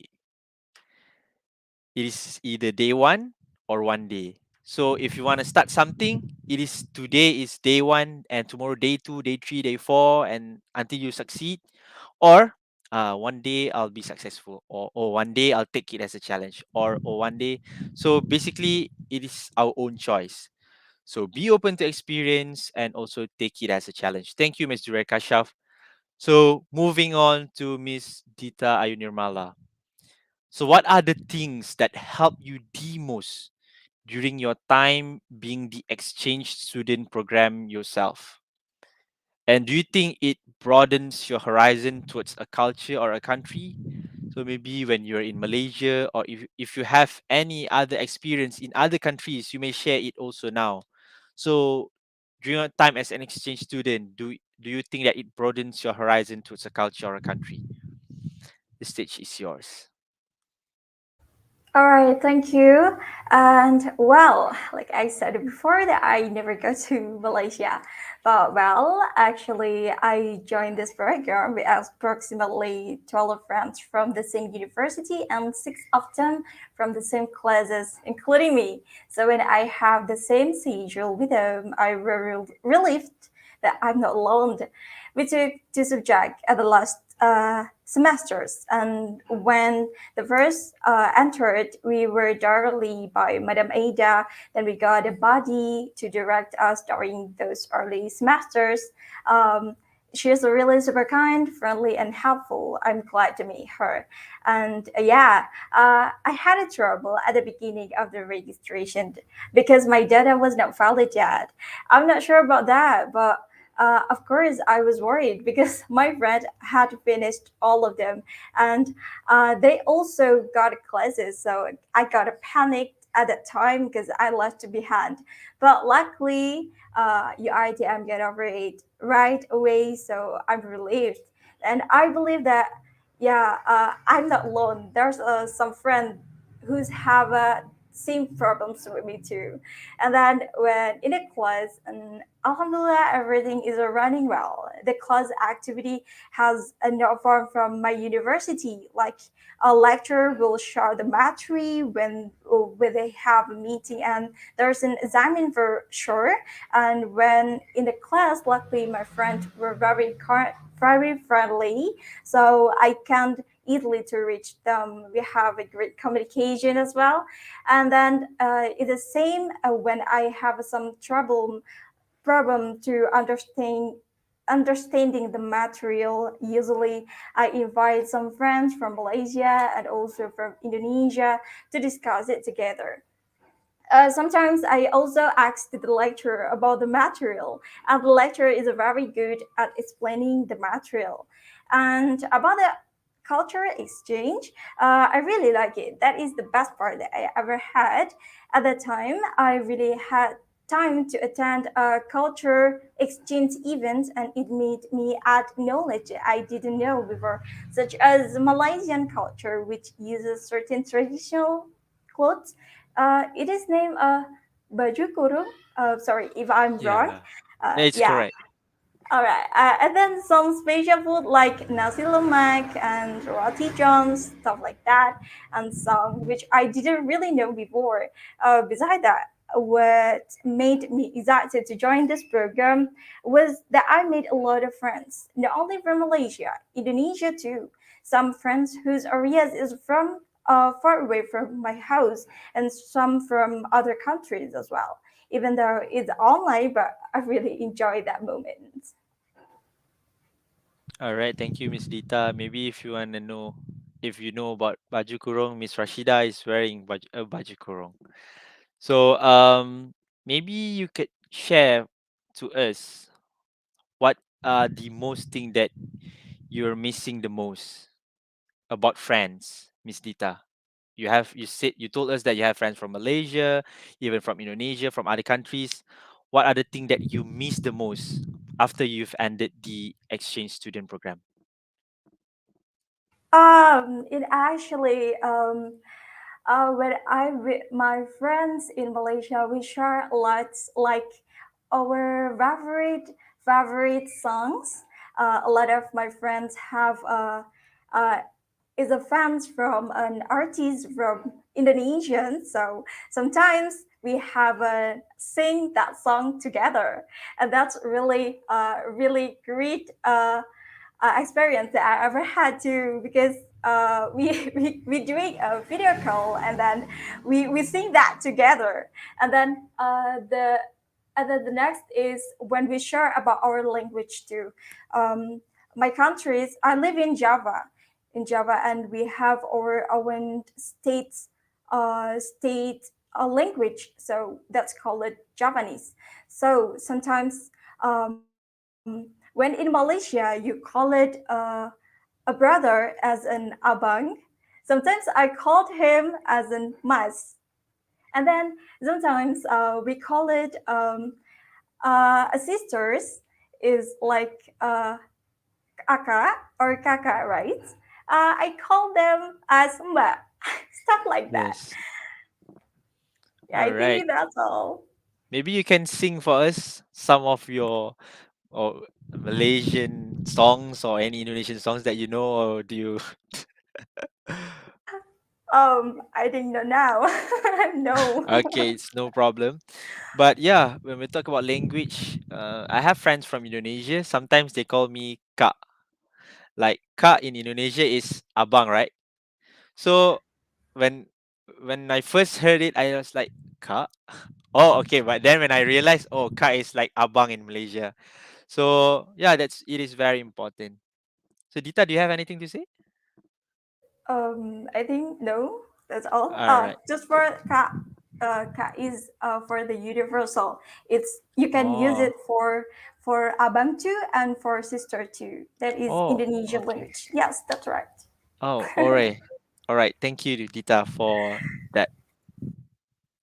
Um, so now we are going to the third round. So we have done with 2 rounds. So we have already 30 minutes into this what do you call forum. So again, to all the viewers, to all the participants, if you have any questions, please feel free to type it in the chat box. I'll read it after the third round because we are going to have the Q&A session. As for now, I have seen only one question. So if you guys have any more questions, please feel free. We have three great women with me today. We have Miss Rashida, we have Miss Durekasha, we have Miss Dita Ayu. So please ask any question, and I'll pass the question to them to answer during the Q&A session. So for the last round, the third round, Miss Rashida, different countries have different standard. For example, in academic writing, in your opinion, what should we as a student prepare before joining any international exchange student program? For example, maybe on the citation style, or maybe in terms of the writing style. Some countries might want to use it in a formal way. Some countries might have different types of ways. So, in your opinion, what should we as a student prepare before joining any international exchange students program?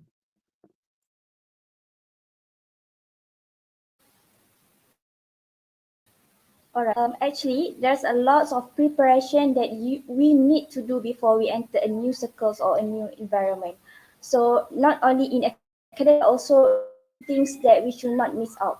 So first of all, I want to highlight like why we need to prepare. Okay, actually the main reason we need to prepare is actually we want to reduce the gap between us and the student from the host country. So meaning that in terms of knowledge, in terms of general information, in terms of values and anything necessary that you need to provide yourself with before you go for students exchange program. So there's a three big preparation that I do before I enter virtual student exchange program. The first one is technical preparation. All right. In technical preparation, it includes what Mr. Rashdan said about the reference styles. So actually, there's a lot of software that might help us to write a references or citation. So such as EndNotes and Mendeley. So what we need to do is discover, and if we have any problems related to that, just ask from our lecturers in host or in home country. So another technical preparation that you need to prepare yourself with is in terms of communication, which is a body language communication or hand gesture, because it actually is very important because we want to initiate a communication that just like Miss Duri Kashaf said just now. So like what I know is, you know, this sign, it is thumbs up sign. So each sign show a good sign or correct agreement, but in Bangladesh, it is insult sign, which is a negative sign that you need to prevent from showing towards the Bangladesh peoples.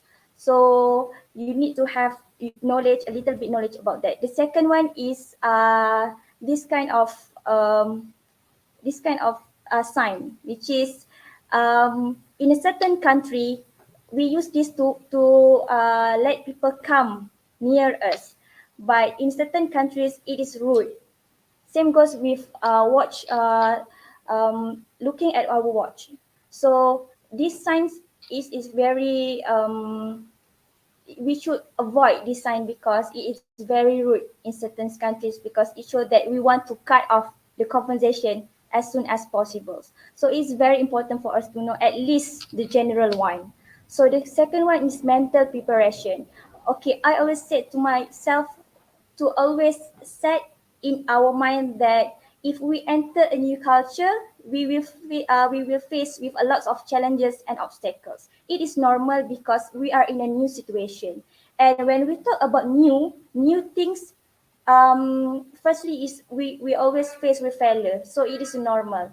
So the last one is financial preparation. In financial preparation, of course, we need to know what the expenditure that is covered by our institution and what is not covered, so that we're able to make our own budget, so that there's no issue that we don't have enough money during our study abroad. So I think that that's all for me to address these questions. Thank you. All right, thank you, Miss Rashida. So, can you share with us any of your preparation before you go for the international exchange student program? Maybe some things that you think that it is very easy to prepare, or maybe what is the hardest part for you to prepare during your time when you join an exchange student program?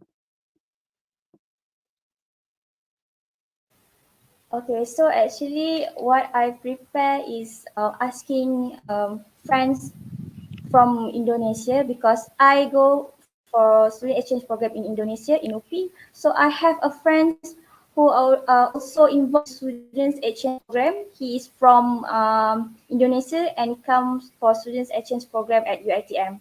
So what I prepare myself is actually I ask a lot of questions in terms of time zone, in terms of language, in terms of the pronunciation. So I always refer to him the way the Indonesian students use during their writing style. So from him, I learned a lot of things on how I need to prepare for my students exchange program. Yeah. All right, thank you, Miss Rashida, for your answer. So, me myself, I have also friends, basically last semester and also this semester from Indonesia who joined my class.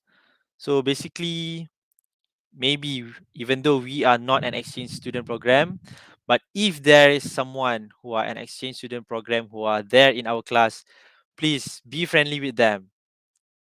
There's it is not we it is free to be friendly with everyone. So why should we be hard to them or be harsh to them? So just be friendly, help them if they need the help, in terms of study or in terms of language, or maybe make friends with them, share Instagram account or anything.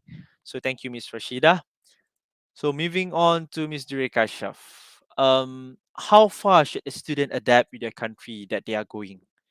For example, you yourself to Indonesia, but maybe in terms of some other countries who have different type of culture. For example, we Malaysia, suddenly we go to France or we go to Germany, or maybe we go to the Asian countries like Japan. In terms of time, in terms of their transportation, it basically different from Malaysia. And do you think an exchange program is actually an escape from reality? Because some of us might find it interesting to study abroad rather than in their own country. So what do you think about this, Miss? Yeah, so that's an interesting question right there. I think when you talk about exchange student program, for me, it's really, I don't know if people agree with me or not, but it's really a long period of educational slash fun traveling time. And even just an online exchange program itself, I think it requires a lot of adaptation. And I'll tell you why I say that. Because, for example, the first thing would be you have to adapt with the time differences. For example, for me, Indonesia is 1 hour behind us, so I have to schedule my time or what time I'm going to have the class today or and stuff like that. And first couple of weeks into the program, it was it was important for me to set a time and stuff like that. But then after that, I got used to it and I could remember it on my own. So time differences, with the longer the time differences, the more you have to adapt to it and be alert to it, I would say. So the second adaptation that you have to do is language. Admit one say with language, you are home anywhere. So if you want to feel, because it's a long period of program, I think if you want to feel at home and to avoid the feeling lonely and stuff like that, I think it's important for you to adopt their language and communicate it well. Of course, we have this non-verbal communication, but I think as a human being, verbal communication is what we are best at doing. So adopt their language, learn their language to communicate not only with your group of friends, but people outside and people outside in the country as well. And the last one, I think the culture. So, for example, right now, K-pop is such a big thing everywhere in the world. But let's say if there are people who do not know what is K-drama, what is K-pop, and suddenly they're going for exchange program in countries like Korea. If you do not know the culture, more so in Asian countries, if you do not know the culture and you disrespect it, you're considered rude, no matter how lack of knowledge you have. So I think you have to know the way they eat, what utensils they use to eat, learn how to use it, and then the way they greet each other. Because in Asia is a country that emphasizes so much on culture. Otherwise, you're considered rude. Well, the second question is, do you think an exchange program is actually an escape from reality? Well, I wish that I could have gone to Indonesia, not only virtually, but like face to face, but I didn't. And I would say that it is an exchange. It is an escape from reality. And why I'm saying this, because I have few of my friends from other universities who have gone to Korea for exchange student program a few months ago. And while we Malaysians were under lockdown during that period of time, they were having a lot of fun traveling to Busan, Seoul, and stuff like that. So they were having a lot of fun, and I would definitely say it was an escape from reality for a while. So, yeah. All right, thank you, Miss Durika Shaf. So maybe you've won received the best group culture through art culture theme in Surabali program in 2020. So maybe you can share with us what do you do during this program, or what are the most interesting during this program? Yeah, the program. I actually won the scholarship for the exchange student program, so that was a great thing. But anyways, I think the learning process itself was very thorough because we had to while we were learning, we had to do mini assignments here and there, post online and stuff like that, and communicate with a lot of people. And learning Indonesian culture, they have a lot of cultures.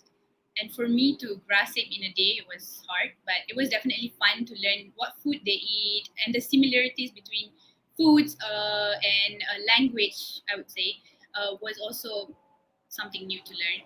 And also the last assignment that we had to talk about the different cultures. So, for example, in my group, there was students from Bangladesh, from Indonesia, Malaysia, and I don't remember. There was another country, Philippines, if I'm not mistaken. So we had to come together and share our own differences and put it into a video that we actually won. So I mean that was definitely a fun experience. Yes, when I heard that experience, I feel that this is a must join program for every exchange student program. And this is one of the specialty. If we join an exchange student program, we could learn other culture, we could learn other language, we could know other people's food. So it is very important for us. So thank you very much, Mr. Rekasha, for your answer. So Miss Dita Ayonirmala, how big is our responsibility during the program? Maybe we are now like an ambassador to our own country, nevertheless, if the program is held physically or online. So, what should we as an international exchange student do? Like, for example, if me myself, I would want to introduce our food, our culture, our language to other people. So, how big is our responsibility and what should we as an international exchange student do? All right, thank you. Of course, after participating in this student exchange program, I treat myself become a person who must be independent, responsible, and motivated to learn more. Moreover, the opportunity given is a step that makes me have to have more effort in running it. The responsibility that I have is certainly related to how I get the best result after participating in this program, especially since I am the representative of the Indonesian state, especially UNESA, or is my name, my university's name, as a delegate who has the opportunity to study at UITM. And the big motivation that why I want to join this program, because yeah, I want to share about the cultures, like what I said before, that uh, I um, uh, I I introduced my cultures, such as like I called some friend, some sister and brothers with mba and mas, and I share about other food and a lot such as like that, stuff like that. And it is my big deals to do it. And it actually, I just curious about the educational system in Malaysia. And the first and then for being the students, we just have the opportunity to being the student exchange in UITM. Uh, the first contribution I made after studying at UITM is, become a better person by fulfilling my obligation as a student to depend my field or expertise more and more. And it started by learning from mistaken and increase motivation to continue to try my best and be willing to learn new things. And the contribution that I give to my friends is, and or other people's, is maybe more about the sharing about my experience while I was studying in UITM, and then I'm sharing and giving the motivation to those who wants to join the student exchange program, but they are still unsure. I'm sure that there must be have been tough because I was at the same at the beginning, but at least we try to leave. I don't want to leave the boots. And then when the current pandemic makes this program done online, it's actually very unfortunate because we can't experience that actual situation or just virtually. Same as me, who until now has not be able to feel sitting on the real class. No, just kidding. Um, Besides that, there are many more benefits. We are more efficient in the time cost, not far from parents too, and having new experience culture, new friends a lot. So the existence of this virtually program is not a problem for everyone to follow every activity that is held because it is also part of the experience. And we must be able to take the positive side that even though online, it will not prevent us being able to learn more and explore the knowledge properly. I think that's all for me.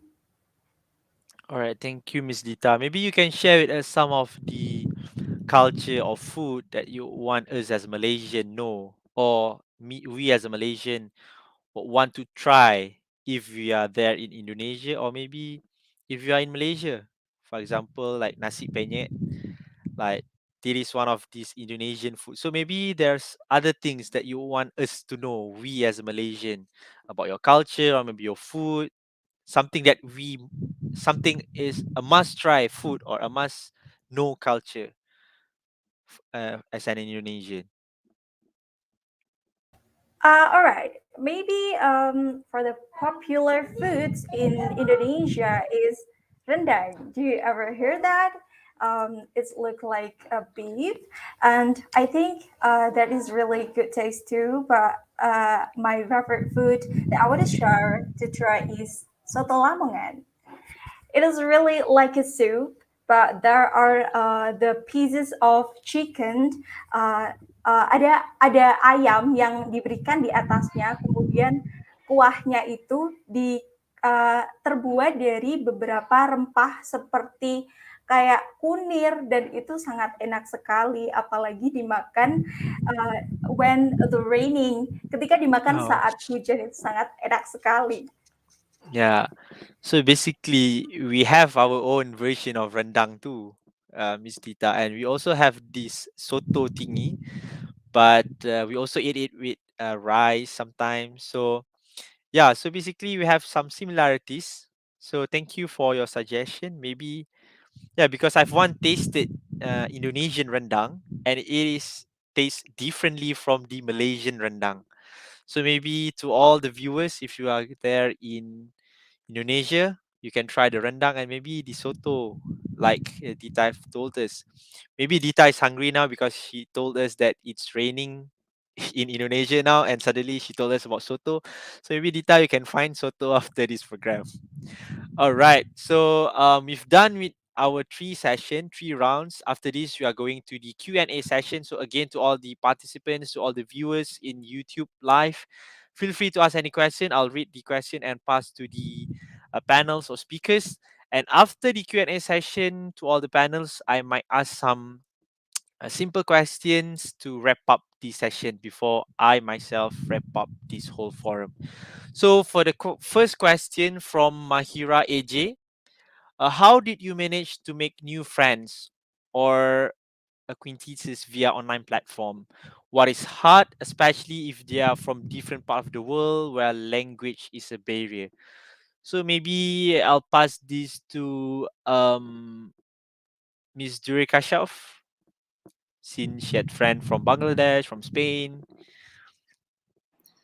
Well, I think the fun of making friends online versus face to face is different, obviously, but try your best, and I think try to initiate a conversation as simple as where are you from, what how are you doing. For example, for me, I am learning Spanish, so I had classmates who are from Spain, so I approached them and I asked them, are you from Spain or different countries? Because Spanish, there are a lot of language, a lot of uh, different languages that you can learn. Spanish is not only one language. There are different parts of the language and stuff like that. So I asked them, are you from Mexico or Spanish? Because I'm learning Spanish from Spain, not Spanish from Mexico. So and there was one friend of mine, he's from Spain. So I approached him and I asked him, and just try to make friends with him. So find a common ground where you can talk to them about. For example, maybe you're a K-pop fan. I have a few of my friends from Indonesia. I joined some programs and we talk about K-pop. For example, if you like BTS, then just initiate a conversation and talk to them about that. And you can just make friends simply by that.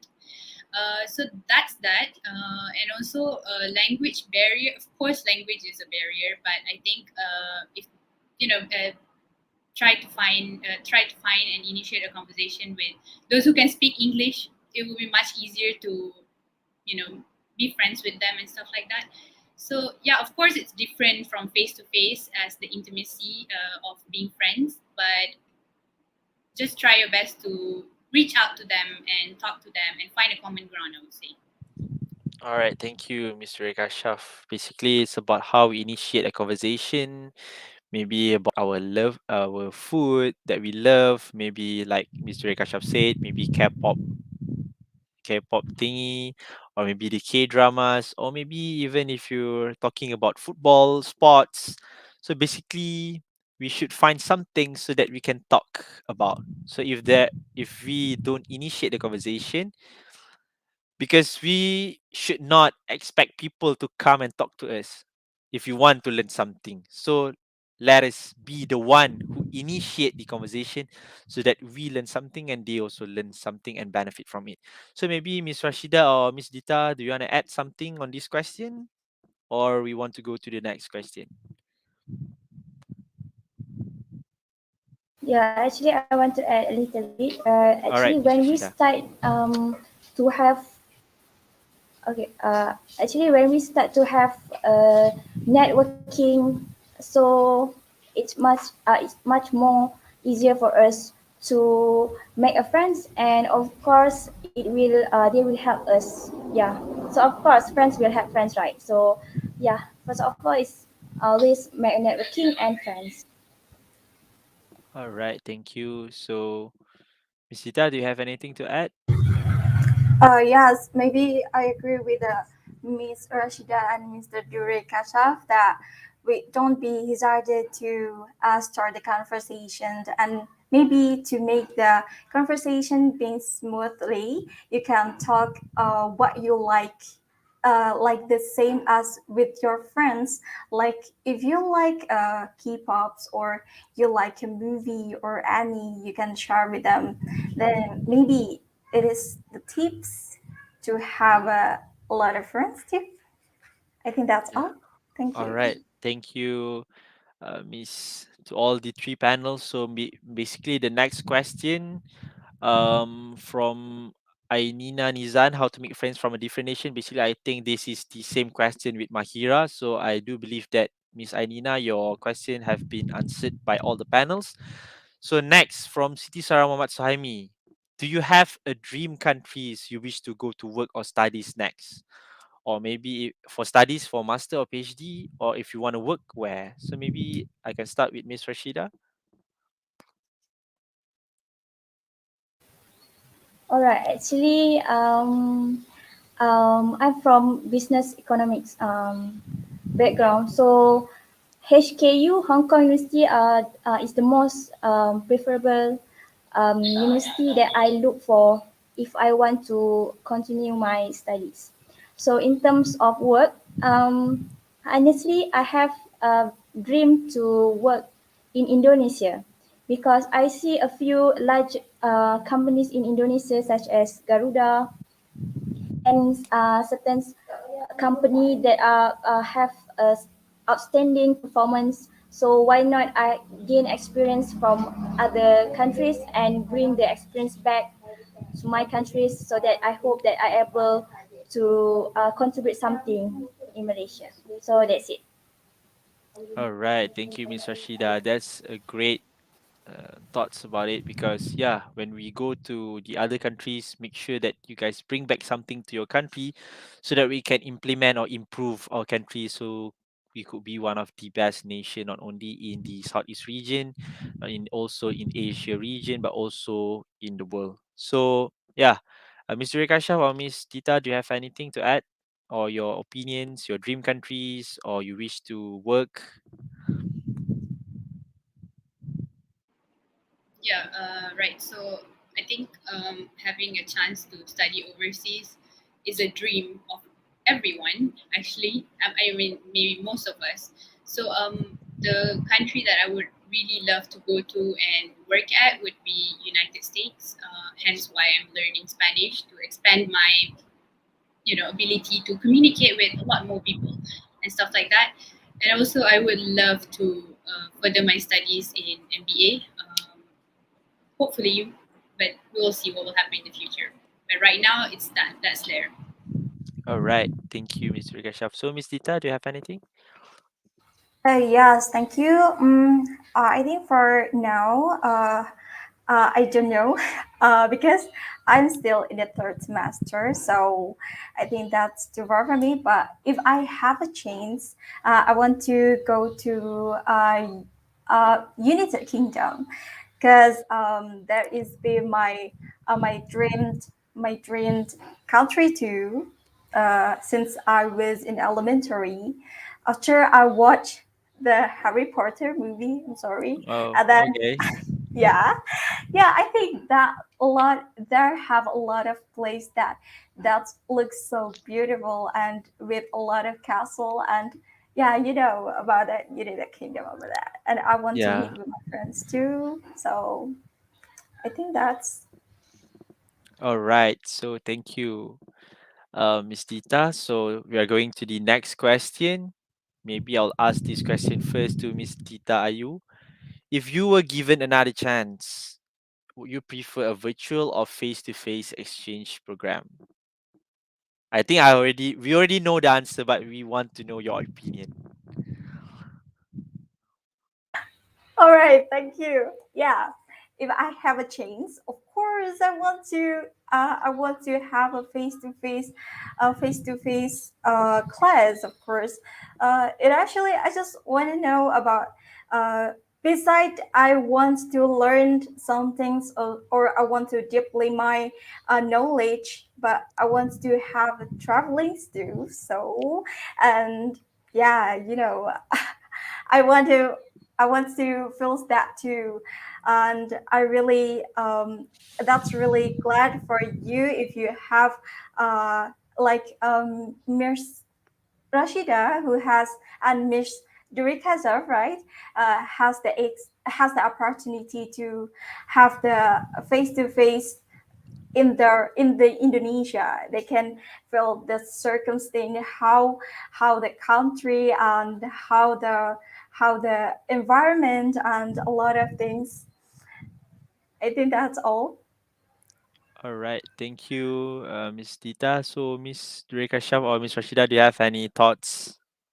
What are your preference? Maybe you can start with Miss Rashida.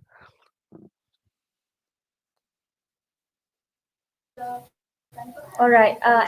Of course, we want to go for face-to-face exchange program, right? So, in Malay we call as sambil menyelam minum air.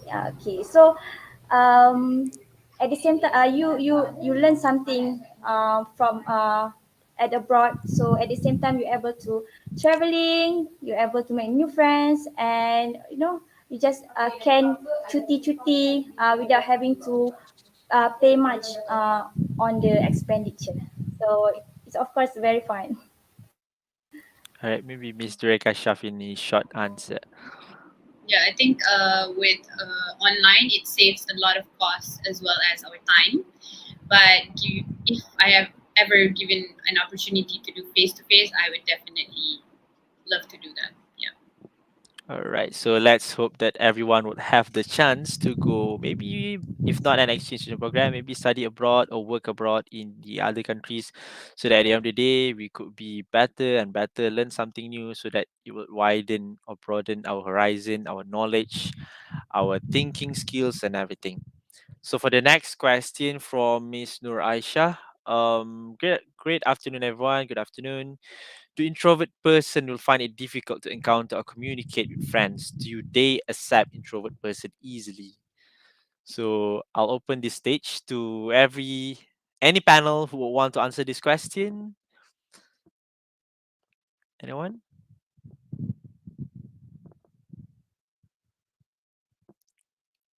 If not, So okay. let me start.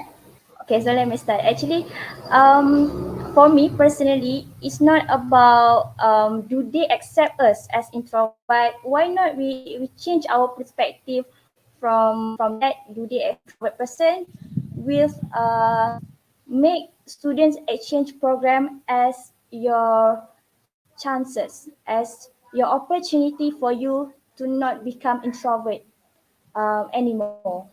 So I think that I also not a person who talk so much, but after the student exchange program, actually we need to communicate, we need to initiate the communication because we need to ensure that our work is done. So actually from that, really helped me in initiate communication for certain purposes. So that's all. All right, thank you. So we have more questions. So maybe I'll go to the next question. Hello from Edina Harris. Hello, my question is, what are your thoughts on the educational system in different countries? So maybe Miss Dita would answer this question. I'm sorry, I can hear you clearly. Can you Oh, repeat again? sorry. The question is, what are your thoughts on the education system in different countries? Maybe what are something different you learn in Indonesia, and now when you come to Malaysia, what are the different things? I think there's about the time difference. We starting like when we starting new semesters. I think it's different from in Indonesia that we are 1 month earlier. So when I finished my final exam at UNISA, I only got the final exams 1 month later at UITM. But that is good because I was a little happy because I could bossy. I have a bossy holiday because at that time we have a strict. Our government is have a strict regulation to have a strict about the social distancing and talking about the educational systems. Uh, it seemed like it's have a little difference in Indonesia.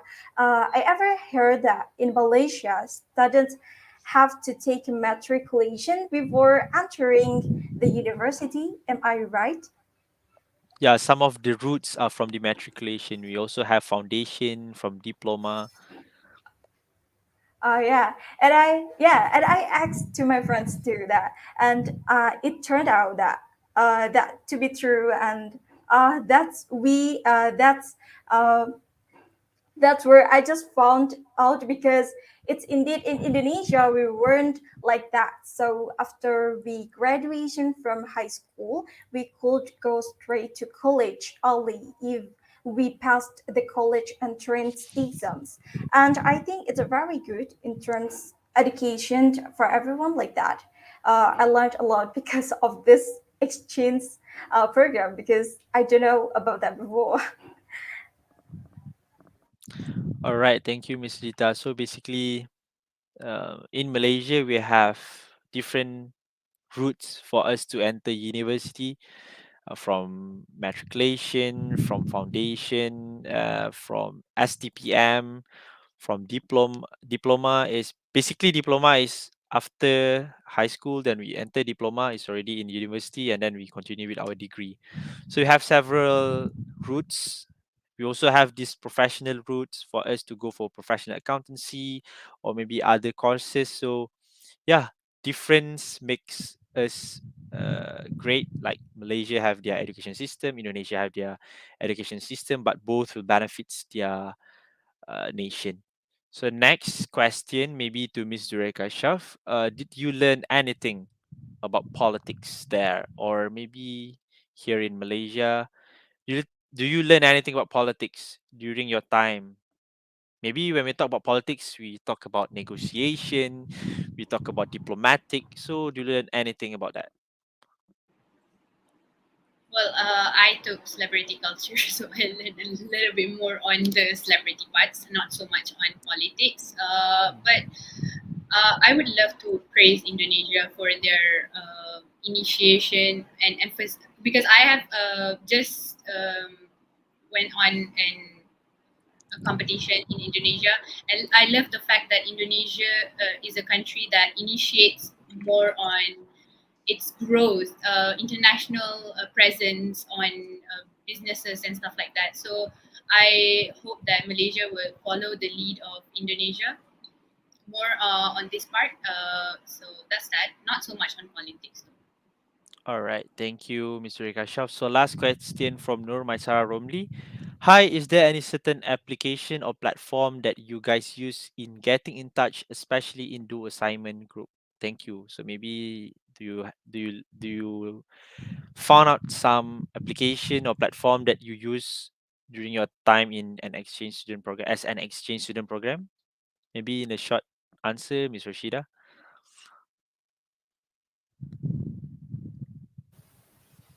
So I think it is different for different institutions. So for me, the most preferable platform that they use is Zoom and also Line. So in Indonesia, they use Line application to communicate compared to WhatsApp. So this is what I experienced there. Yeah. All right. So maybe Mr. Rekashaf, do you have anything to share? Yeah, well, mine was also Zoom and WhatsApp. That was that. There was nothing new, and also the website. Like in Malaysia, at UiTM, we have student portal. In Indonesia, they have their own website at the respective country. So that was that. There was not much difference. All right. So Miss Dita, do you have any certain application or platform that you use to get in touch, especially you as an Indonesian student in Malaysia? It actually, we usually use Google Meet and Google Classroom for the study. And when we got a personal discussion with our friends, we use a WhatsApp or Telegram. Oh, all right. So basically, that Yeah. is one of the common applications. So, guys, if you have any application or platform that you think is very interesting, do type in the comment box so that everyone who are in this session could learn something from your knowledge. So, we are going to end our session. So, before we end, so maybe we could make a short wrap up from every single panel. So, Miss Rashida, do you think an exchange student program has more pros or cons, and why? For me, I get more positive gain compared to negative one. Actually, it's no non-negative at all because yeah, the barriers such as communication and what's not, actually we are able to cope with that. So what I always want to remind for those who are interested in student exchange program is be open-minded, accept others' culture, and just enjoy the time you have there because during student exchange program is opportunity for you to learn to go there without a need to pay so much expenses or so much fees. So just enjoy and get so much experience as you can. So that's all for me. All right. So maybe Mr. Rekasha, do you have any words, last words? Yes, I think more than the cons, I enjoy more pros than the cons. So basically, with exchange program, I think if you are given an opportunity like this to all the students out there, grab it and make the most of your time there, and it because of these programs that I've joined, I had made a lot of friends from different countries, not only Indonesia. So it's a great opportunity when you're at universities to get to know more people from different parts of the world. And yeah, that's that. Also, you learn a lot more about the world. You're not only focused on what happened in Malaysia. You get to learn about politics of different countries and experience different culture as well. So yeah. All right, thank you, Mr. Rekashaf. So, last from our last panel, Miss Tita Ayu, do you have anything to say to us? Yeah, since I'm being a student in the student exchange program, I think I get more positive sides because I think I can learn a lot, like a culture and language and stuff like that, and we can be open-minded and have many friends to make many relationship in a friendship, who of course have the different roads. And about the cons, I think there's just not as many benefits as I get. I think that's all. All right, thank you to all the panels. So basically, we have reached the end of the session. So maybe I could make a conclusion from the whole forum life as an exchange students, pros and cons. We do believe that every single thing in this world have the positive side and also the negative side. But at the end of the day, we ourselves, how we look at the thing, how we adapt the thing. So basically, maybe like all the panels said, we need to learn the language, we need to mingle around, culture different is normal, we need to respect, we should initiate the conversation. And at the end of the day, I would share with you guys a quotes from Hu Jintao, the former president of the Republic People of China. Culture is a window reflecting the history, culture, and spiritual world of a nation. So, cultural exchange is a bridge to enhance the mutual understanding and friendship between the people of different nations. So, basically, we clearly see that exchange student program has also its benefits, but how we deal with it would be different. Could be the outcome could be different from how we ourselves make the narrative or our perspective about an exchange program. So thank you again. On behalf of the organizing committee, I would like to thank every single one of our panels today, Mr. Shida, Mr. Rekasha, Ms. Rita Ayu, for taking the time out of your busy schedule today to share your thoughts and experience. They are both fascinating and eye-opening for us. A big thanks to the audience too for staying with us from the beginning of the session till the end. And don't forget to basically fill in the feedback form because there will be going your e-certificate will be given based on your feedback form. With that, I wish everyone to have a great day. Good luck in whatever you guys are doing. I am Rashdan bin Muhammad Hassan. Sorry for any wrongdoings I've made throughout the session. Thank you. Assalamualaikum and see you guys soon. I'll pass back the stage to my friend Miss Tina Hanani and bye bye.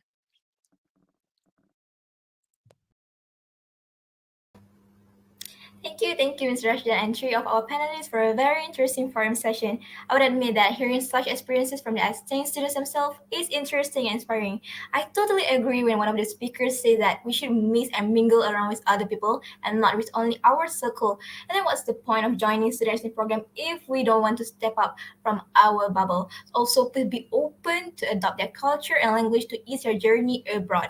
So I'm hoping that the listeners will get input from both of our sessions. But before we wrap up this event, I would like to invite the forum speakers and also our moderator for a photography session. So the technical team, can you please invite our speakers and moderator back?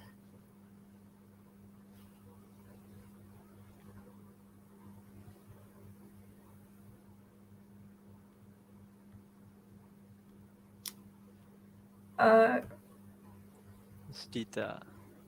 yeah, Miss Tita. Oh, she already left. Tita left. Okay, It's okay. it's fine. All right, so let's smile in 3, 2, 1. Smile. All right, thank you. Guess that's the end for our photography session.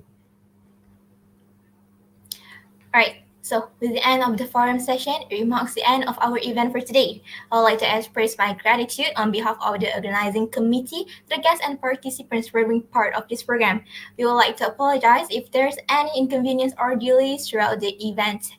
But to participants, before you leave our last session, please make sure that you have filled in the feedback form given in the comment section in order for you to receive the e-cert. But don't worry, we also will present the QR code for the feedback form so you can scan it through there. So till we meet again in the next event, Assalamualaikum warahmatullahi wabarakatuh and goodbye.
Thank you.